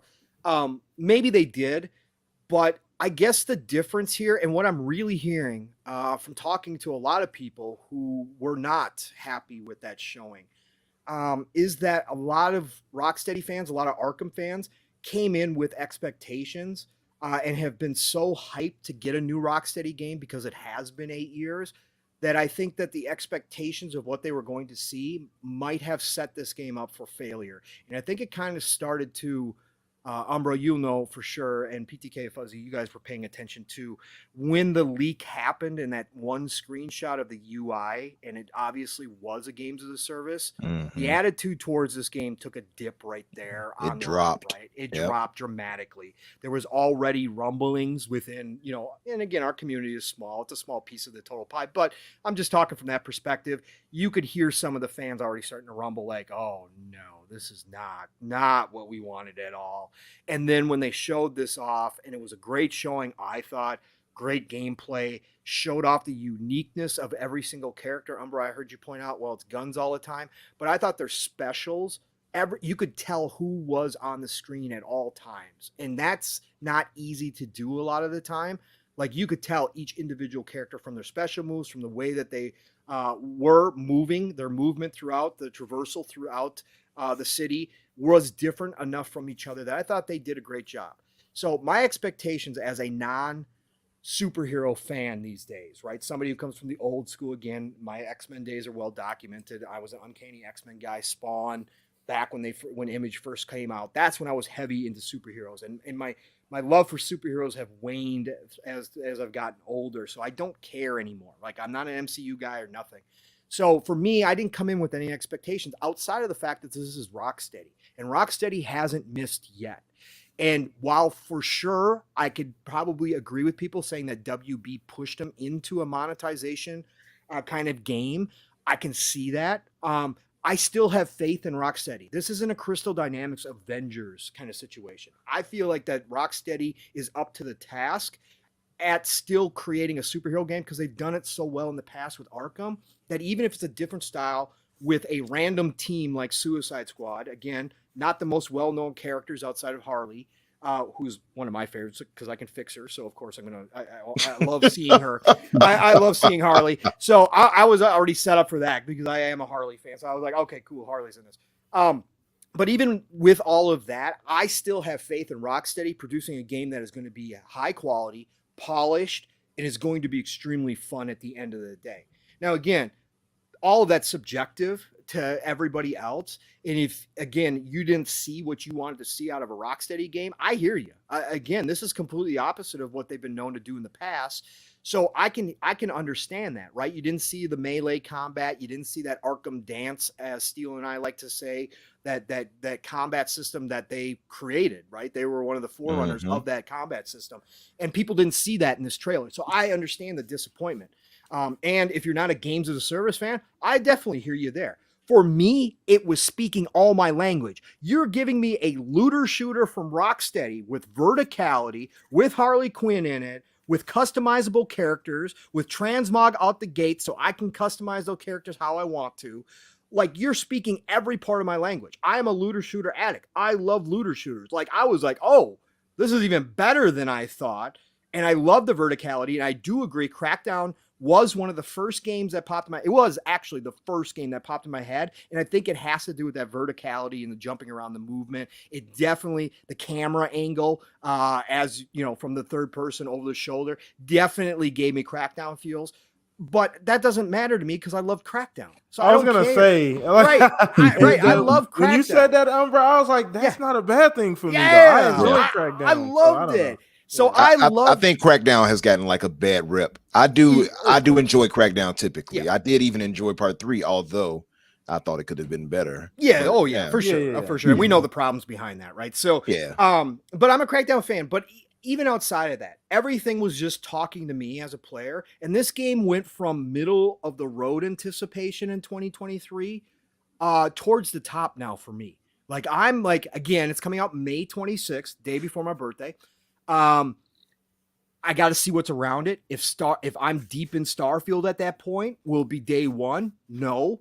There's something, we got Diablo 4 coming out a week later, which is awful for Rocksteady on top of this negative kind of attitude towards the game. You got Diablo coming out in the beginning of June. So a lot's going to depend, but this went to like a day one purchase consideration for me, which you all know means something because I am a budget gamer. I don't go buy everything.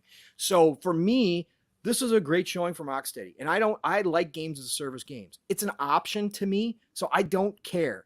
I don't see any difference in having the option to buy the battle pass that's all cosmetic, because you don't have to if you don't want to. Like, that's not required for the game. So for me, I don't consider those things a bad thing.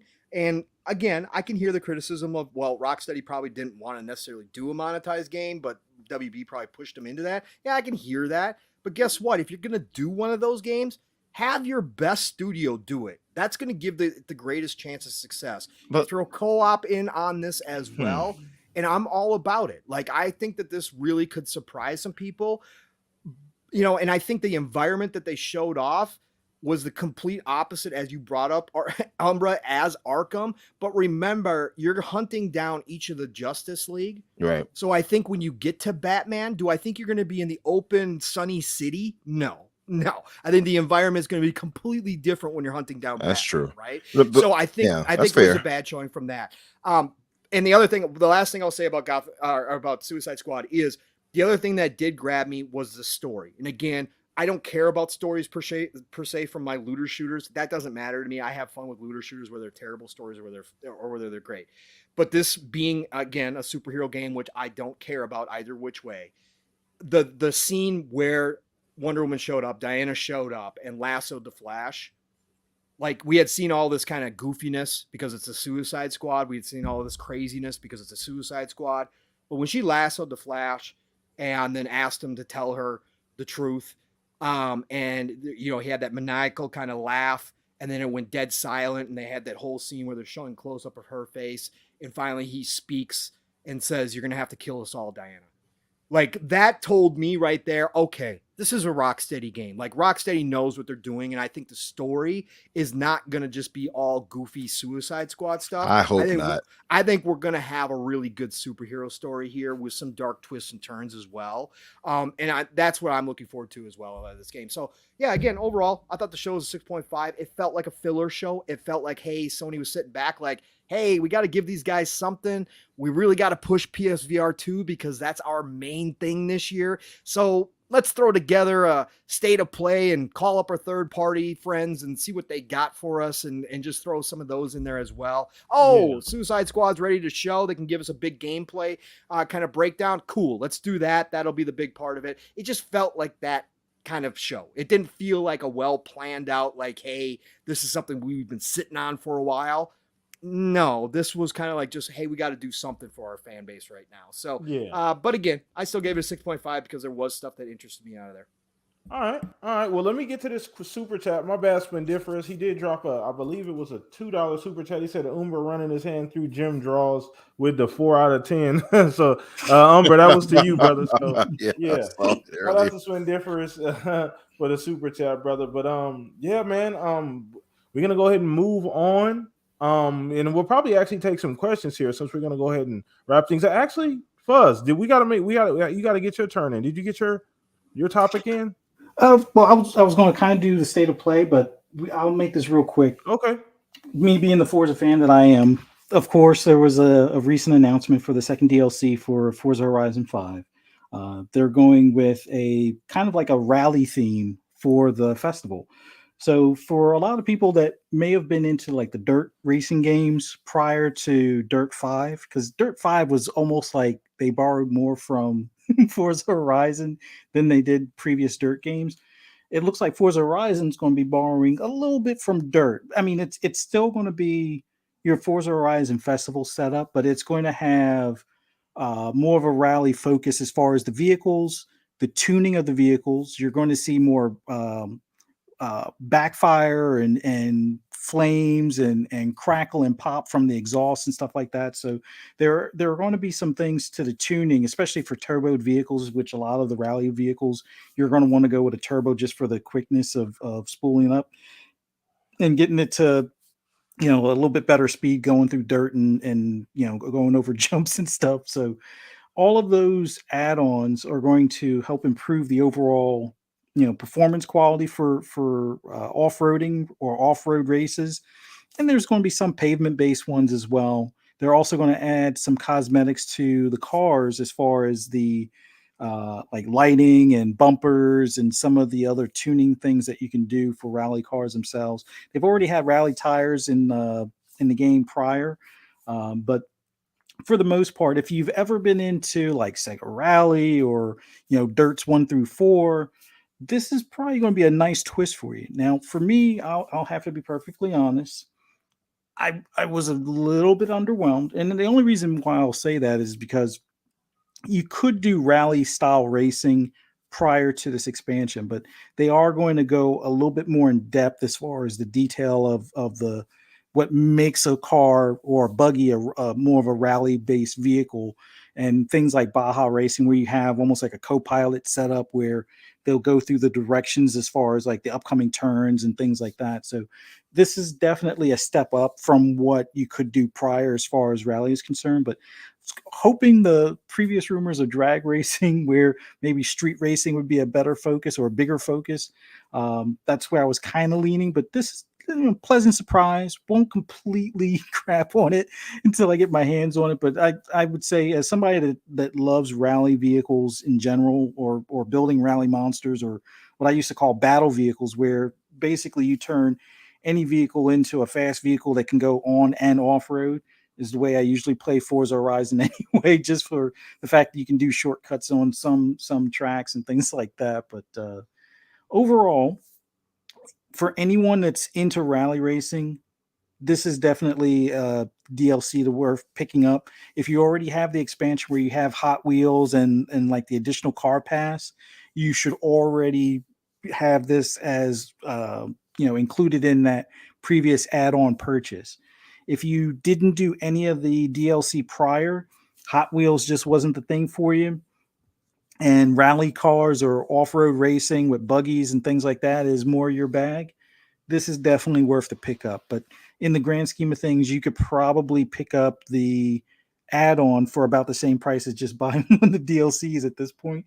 So it's probably better just to, do the add-on. But in general, with the recent info on the update where there's 10 new cars, it's a new area in Mexico that's better for Baja racing and just rally racing in general.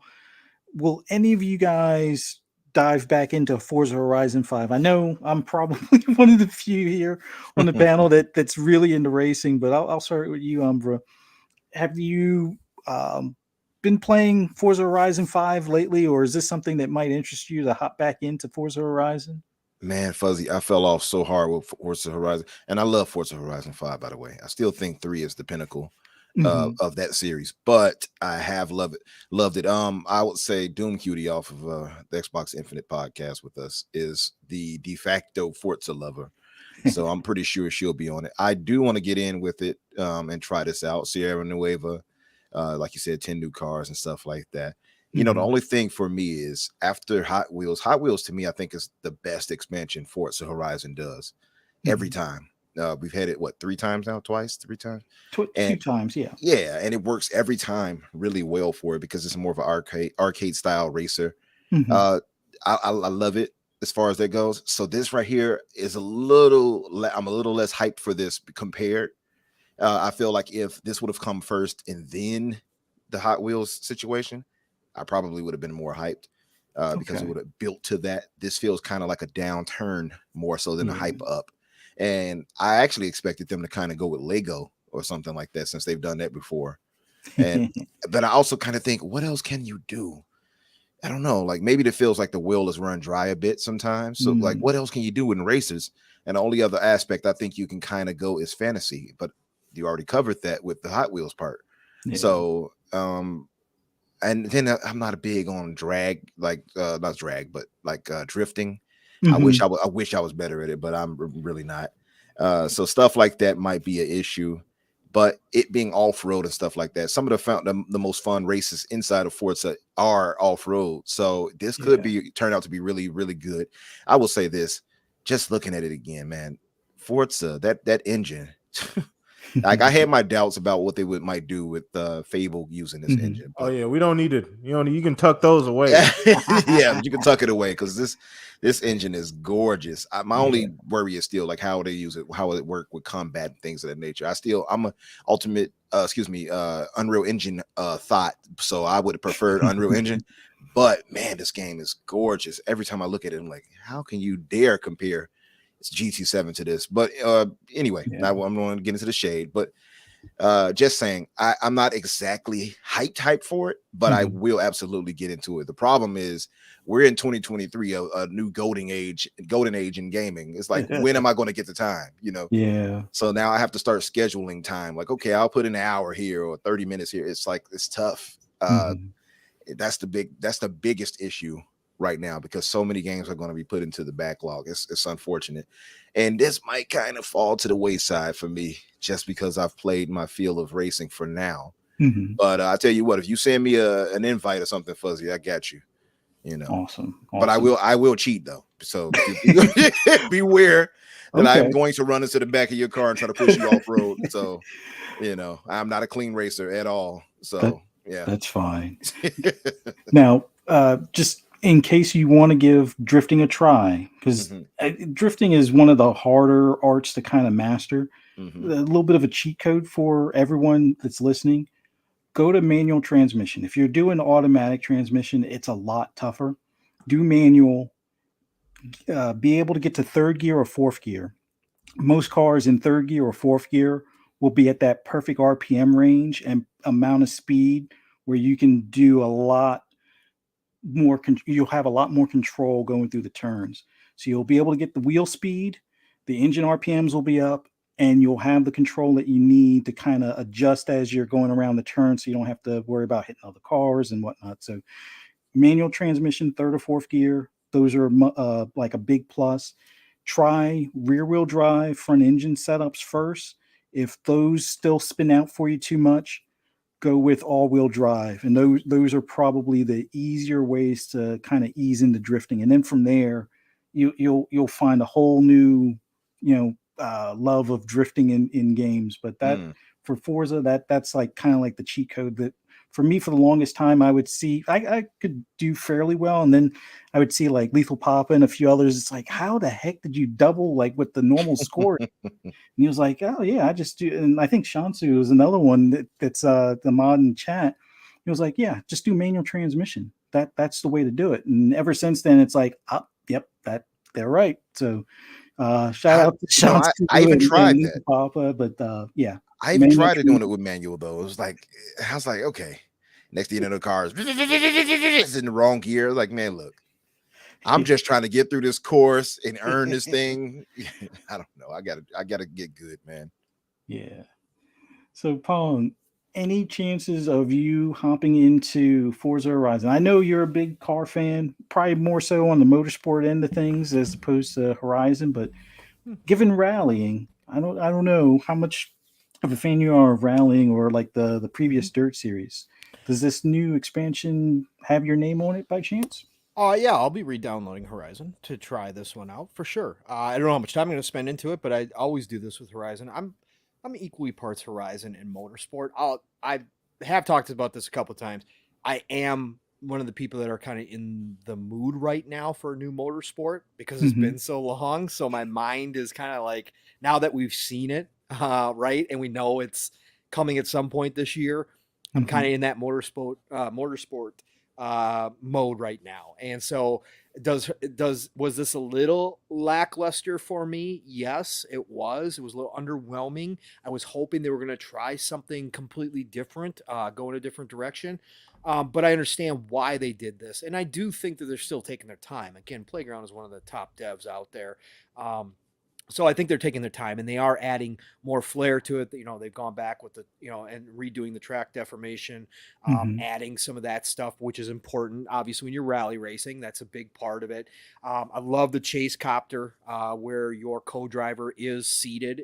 The co-driver is not next to you like a classic rally game would be. And in real life, they're actually in the chase copter and they got this copter that follows you and gives you some really cool camera angles too during the race. So I like all the little details they're doing. I like the UI, how they redid it and put up the turns and the bumps and all that kind of stuff, which you have to have in rallying. That's part of rally racing. So I like all of that. And I think the attention to detail is there. They've got a lot of new pieces for your car, upgrades for your car to make it an actual rally looking car, which is also cool. Like those little touches. This is something they've done in the past and had success with. A lot of people were excited for this, so I understand why they went back to it. There's a lot of people looking for something different too. But I think that with the attention to detail, with the little touches that they are doing, and the fact that they did point out that there's going to be a lot of different environments. You'll be rally racing, you know, all over the place, dirt, snow, dry, you know, everything. I think this will have something to offer a lot of people. And again, for myself, I am going to jump back in and try it out. Again, I did that with Hot Wheels. I re-downloaded, played some Hot Wheels. Now, I didn't complete the Hot Wheels expansion. I've never been a big Hot Wheels fan when it comes to Horizon, so it wasn't a big deal for me. This one, we'll see if it keeps me around a little bit longer because I do like rally racing. I used to watch rally racing back in the day during the Tommy Makinen era. That's, you know, I'd stay up until, you know, midnight, 1 o'clock. ESPN2 used to cover rally racing back then. And so I watched Tommy. I was a big Mitsubishi fan and Evo fan. So, but yeah, that's, I'm definitely going to play this one, Fuzz. Definitely looking forward to it. Nice. So PTK, with all the info that you've heard as far as the upcoming expansion, any chance that we'll see you on the dirt roads and take some of the adventure jumps and things like that in the Forza Horizon expansion? Well, I mean, you know what? Like with my palette expanding, I definitely need to, right? Like I need to just get in there and play and so I mean, for me, just to kind of get this out of the way, the DLC portion or the new DLC that they just dropped, I was pretty indifferent on that, Fuzz. Now, do I think that they could have done something different? Yes. Do I think that there may have been other ideas? Potentially, yes. But I do think this is an interesting idea as far as the whole Baja off-road stuff. Because I think they are very capable of doing it. I think that, you know, being in Mexico, that kind of sets the tone. I do think this will age well. Now, I know it didn't initially come off as a lot of Forza fans weren't overly impressed. We're kind of middle of the road, I would say, for the most part, is what I saw on my timeline. Because I, to be fair, I didn't even hear a lot of people talking about it. That's what kind of alerted me to, oh wait, this maybe people didn't like it as much as I thought that they would, because I really didn't see this huge. I didn't even see it trending, which is odd to me. Generally, it's trending. Forza, it's something that you see throughout the timeline all day. I didn't see much of it. So to see that it was kind of 50-50, the community was 50-50 on it, was pretty interesting. But I do think that it will grow on people because they are doing some very interesting things. And Pong pointed those things out with the track, the way the cars work, some of the modifications, how the cars look, things like that. Like, I think that's all interesting and it'll grow. You're adding content to the game. Now, maybe next time, maybe the next update, whenever that is, will be something a little further left. Like you said, they've already done the Legos, they've done Hot Wheels. I mean, do they go back to Hot Wheels a third time? I mean, No. I was going to say, because I mean, if that happens, I feel like people are going to be cold on that idea as well, right? Are we doing this again? Is it just going to be like a Hot Wheels thing?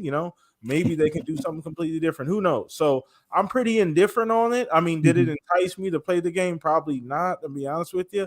I'm not a big racer, but ultimately, I might dive in. I don't know why I wouldn't. You know what I mean? Having Game Pass does give us the ability to take these chances and play games where otherwise we'd have that barrier. But I mean, I think it'll age well, though. I think people will come to appreciate the amount of dedication and time that they're actually putting in this different mode, with hopes that something different is coming down the line. Awesome. Can I point out something I just saw earlier in the chat? And so the question all of us pretty much have is, where do they go now after this? Because typically, like, you run out of ideas really with racers. So fantasy would probably be the thing, right? So Bacon Life pointed out, he said question, but more of a suggestion. He says, I agree they're running out of things to do in a car game. They should do Forza water sport with race boats and jet skis. I like that idea a lot. That's interesting. Yeah. We had those games back in the day. We had the Dreamcast game. I can't remember specifically what it was on Dreamcast, but we had Wave Racer, I think was the name, something like that. Yeah. So nobody's taken that chance to do anything Hydro like that Thunder. in a long time. Hydro Hydro Thunder. That was speedboats, right? Like speedboats. Yeah, and Microsoft actually owns that IP, by the way. Ah, interesting. Yes. Interesting. Yeah, Wave Racer. You have Wave Racer was Nintendo's version. Nintendo, right? yeah. There was one on Dreamcast. I remember too, Pong, I believe. Yeah, when Midway went under, Microsoft picked up a bunch of IP, and that was one of them. Hydro Thunder. Yeah. For me, where I would like to see them go next, I mean, other than Japan or even China, because I'm seeing some people saying China possibly for the next location. I know Test Drive, Solar Crown is going there. Hopefully that comes out later this year as originally planned. But one of the things I want to see them do, I mean, lean into the drifting stuff a bit more, obviously, but I want to see them do a real focus on like street racing. And if you're going to Japan, almost have like I guess that's called the Midnight Club, which was like the street racers of Japan, even though some people will say it was organized racing. Other people will say it was just more so organized like advertising for tuning cars or for the tuning scene. But have it where you can focus on the street racing aspect from rolling starts, have match class cars, although you can do naturally aspirated versus forced induction. So you can have the turbo guys versus supercharged guys, or even, the bigger V8 guys that are naturally aspirated or something like that. Have nitrous as a thing that you want to add in there as well that you could use for some of the head-to-head races. Another thing I would like to see, and although I got told go play Need for Speed on the forums, have player police cars and have like almost like a cat and mouse mode. You don't have to have it where it's always active in the game, but have times where it's like, okay, after the race is done, if you can outrun the cops, you get an extra bonus. If the cops catch you, they get a copy of your car. You don't necessarily have to lose your car, although you could, if you want, risk the pink slip type of thing. Make it high stakes. Yeah, lose your car. Yeah, I would like to see them go more that route. Like, yeah, it's about a festival where it's like a sanctioned race stuff, but have the unsanctioned stuff where you can, bet a little bit higher stakes, put your car at risk or bet more money. So if you have, $1 million in your bank from, all the races that you've done during the day, you could put, $500,000 up if you want, or a full mill up, and, go at it. But, and that way they can also integrate the Forza clubs and stuff that they have, where, how you have the Xbox club stuff that sometimes transfers over into the game. You could have like club versus club nights on the highways in Japan, and, everybody has their own like designated logo or what I keep hearing schemes. here, I like Fuzzy. that. What I keep hearing here is I see Mav in the chat. Tokyo Extreme Racer. That's what I keep hearing from you. Nighttime freeway racing in Tokyo. Let's go. Playground, do it. Go back, go play a Dreamcast version of Tokyo Extreme Racer. Do that, and then give it the playground spin. Let's go. Let's go. We can do this. Yeah. I can see that. think that would be a instant hit for them. And then on the complete opposite side of things, if they want to just have a DLC, never done before type of thing, but some people have been asking for like an Xbox, Mario Kart type racer. Do something like that as one of the expansions. Like a kart racer style, huh? Yeah. I can see that just, too. Just to That give would it a be nice. try, have your, the drivers as, or some of the cars as different vehicles from different IPs amongst the Xbox catalog. So I like that. Just try something a little different, but either one of those I'd be all for. Mainly the street racing stuff or like the Tokyo Extreme type stuff, that I would definitely be more of a fan of, but try the kart racer, and I'm pretty sure there'll be a good number of people that'll probably enjoy that as well. So, and also add in RC Pro-Am while you're at it, because they own that IP as well. Do a licensed vehicle RC Pro-Am with RC cars. That would be so much fun, but done by Playground, like heavy details, like high detailed little cars. Oh my God. I saw another idea I liked a lot in the chat. Jasper, Lord Master Jasper, our brother, and you guys, the motorcycle idea, right? Well, that's one. But he also said a cyberpunk style futuristic IP in a career story mode street racer. So imagine they don't go all out and make a whole new game or a new IP, but they do make it a story based kind of thing. And I would say the evolution of Forza Horizon, what they could do, because you already have an avatar that you create. Yeah. If they really go all out and allow you to really create a character, and you assign a voice, or even if you just have to read the dialogue, whatever, make him a silent protagonist or silent, she a silent protagonist, her, whatever, actually give you a meaty kind of story, and you set inside of a different setting or something like that, and steal the thunder from somebody like a Need for Speed or a Midnight Club. Something like that would be dope to add into Forza, because Forza is basically just happy universe where you're just running around driving and doing crazy stuff, but it's nothing actual serious in it. So maybe if they put a serious spin on it and had you doing something where you can actually get out of your car, I'm just kind of spitballing, but if they actually went and really evolved it, maybe that would be something that would kind of elevate it even beyond that. Yeah, in a weird way, almost a GTA, but not necessarily with all of the GTA elements to it, kind of thing. You have your own apartment or garage, or house, your collection of cars, your character, your wardrobe, and then different tasks that you're for the story and stuff. So yeah, that'd be take pretty everything cool. you're learning from making Fable and make a real car PG. Absolutely, right? Yeah. Make a real car PG. Have missions where you got to run. Have it like, whatever, Fast and the Furious style, right? Where you're hooking up with gangs and you go through the whole dialogue sections and you got to run. Oh man, that'd be fun. Yeah, that would be awesome. Yeah. By the way, Lord Master Jasper also asked a relevant question earlier. He said, "Is Umbra a marcher?" No. Jasper, how dare you? Yeah. No, there's an Umbra's at the announcement top of the week, list for the sacrifice to the gaming gods when it happens. So all the non-believers get sacrificed. So Umbra's up there. This is gonna look like the red wedding on Twitter when it happens, right? It's gonna look insane. Oh man, it's gonna look either way, left and right. Either way, it's gonna be crazy. Either direction that this announcement the goes, Marchers versus the insane. Juniors or the Delayers. Oh man, the Delayers. Oh yeah, the delayers are really high on that list. Woo, Oh, we yeah. coming. We coming. Oh yeah. Oh yeah. You, So you that know was what? I do hope they make an online version of Starfield at some point, so that way you could have your own like armada of marchers or we're gonna have We're gonna have like a clans. Star Wars battle. Yeah, we're gonna have clans for sure, and they're gonna make one. If it takes off like Elder Scrolls and Fallout, they will definitely have an MMO. Yeah. For sure. It's gonna be set up. sure.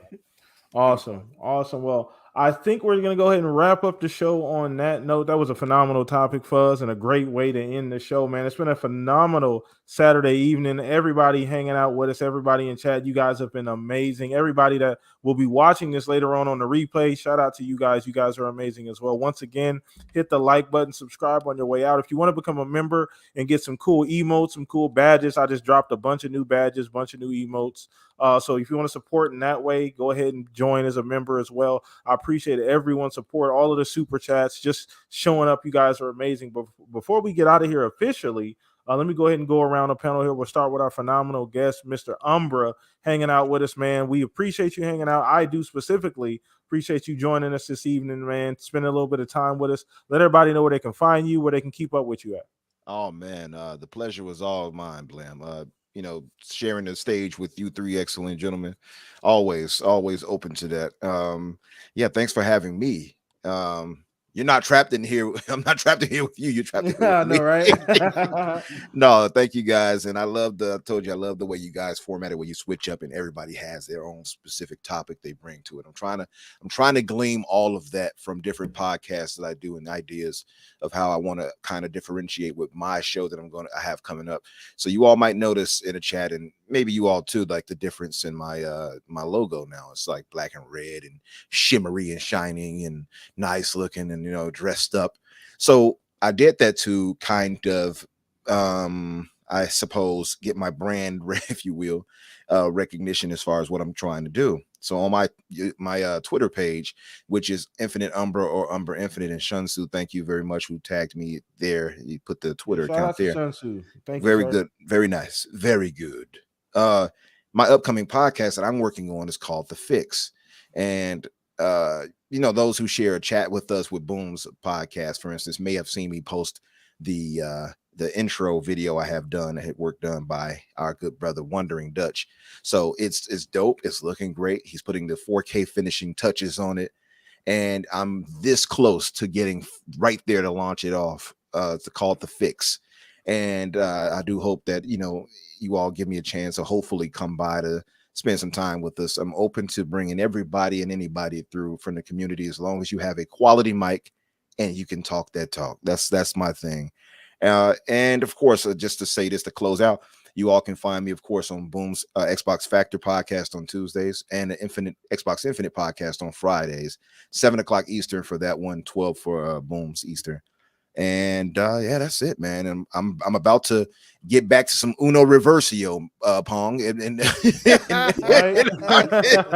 Hogwarts. Custom spell. You're right.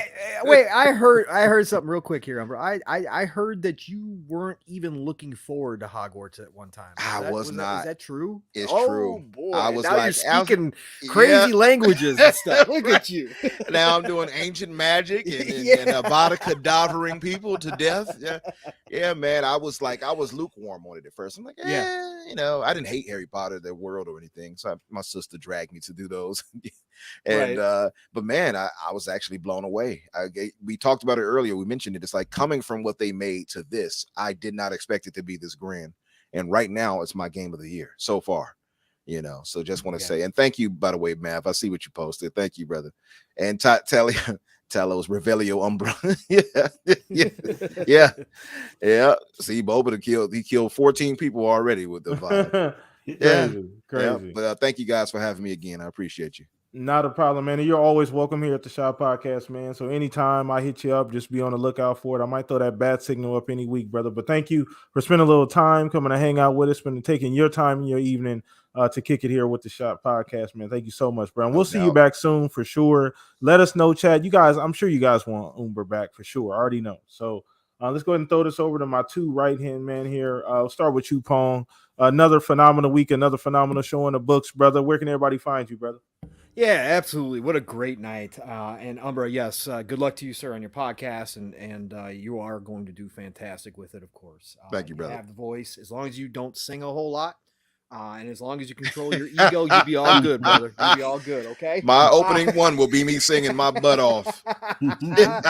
Don't expect too many subscribers. That's all I'm gonna say. No, I'm just messing with you. I love you, brother. I do, and I'm wishing you nothing but the best. And I can't wait to listen to it and check you out. So congratulations on that. But appreciate you dropping on into the shop, giving us your time tonight, and giving us some real good commentary as you always do. So appreciate you, brother. It was great to podcast with you again.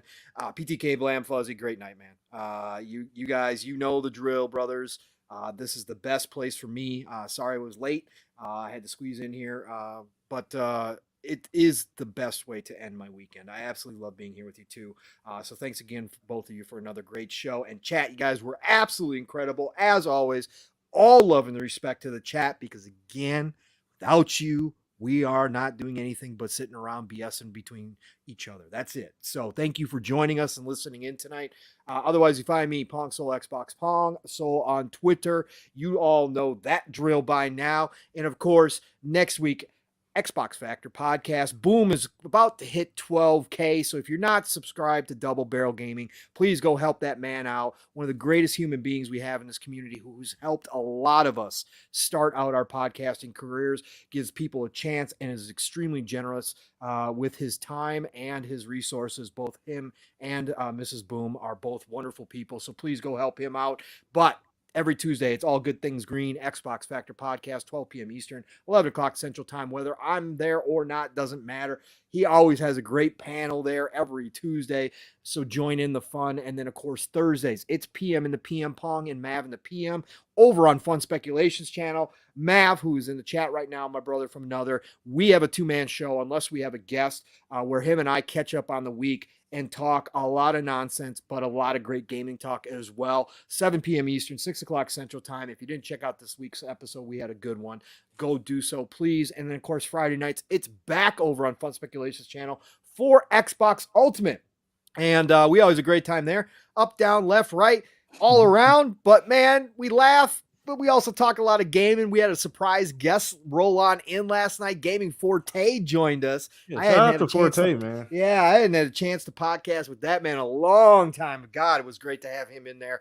Always comes with the strong opinions. And guess what, bro? We converted him. He is now a marcher. Oh, we no. converted him. Yes, we did. Live on the air, we got him. So it was a great time last night. Go check that show out. But we were there every Friday night, 10 p.m. Eastern, 9 o'clock Central Time. And then, of course, Saturday mornings, it starts your weekend off. At least if you're in this side of the world, we're starting your day off right. My brother from another, Steel Rain, and I go live, raw, and uncut with all the energy you need on Living Split Screen every Saturday morning, and we're going to take you into the afternoon. We start at 10 a.m. Eastern, 9 o'clock Central Time, 3 p.m. UK time. So you guys are already in the afternoon, but we go 3+ hours. Buckle up every Saturday. Tell a friend, bring a friend. Living Split Screen, all one word. Be there every Saturday. And then, God willing, I will be back here for the Shop Podcast as well next Saturday night. Listen, y'all. It's the golden age of gaming. My God, do we have a lot of games, and this year just started. It's only going to get better for each and every one of us gamers. So get out there, enjoy the rest of your weekend, play what you love what you play. I'm going to talk to y'all real soon.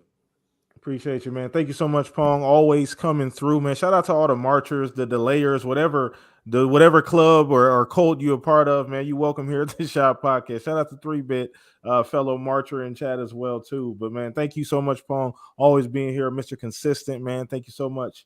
Last but not least, Mr. Fuzzy Belvedere, man. Let everybody know where they can find you, brother. Oh, it was just awesome being on here with you guys and having Umbra on here as a guest, man. Always awesome having you here. Man, just we're heading into as Pong would say, the golden age of gaming, just the head of the storm kind of deal now, where we're going to get an announcement next week and more games than we even know what to do with before long here. But for all of those that want to hear any of my takes or rambles on anything gaming related, just follow me on Twitter, Fuzzy_Belvedere. You can also find me on Xbox Lunch Break Special on Double Barrel Gaming, 12 noon on Monday Eastern Standard Time. Then later that evening, FSP on Fun Speculations channel at 10 p.m. Eastern Standard Time. Breakfast with Boom on Friday at 10 a.m. Eastern Standard Time. Once again, that's Double Barrel Gaming, Mr. Boomstick's channel. And then Xbox Ultimate on Fun Speculations channel at 10 p.m. Eastern Standard Time on Friday evening. And then right back here at 8 p.m. Eastern Standard Time on the Shop Podcast with the family. Look forward to seeing you there.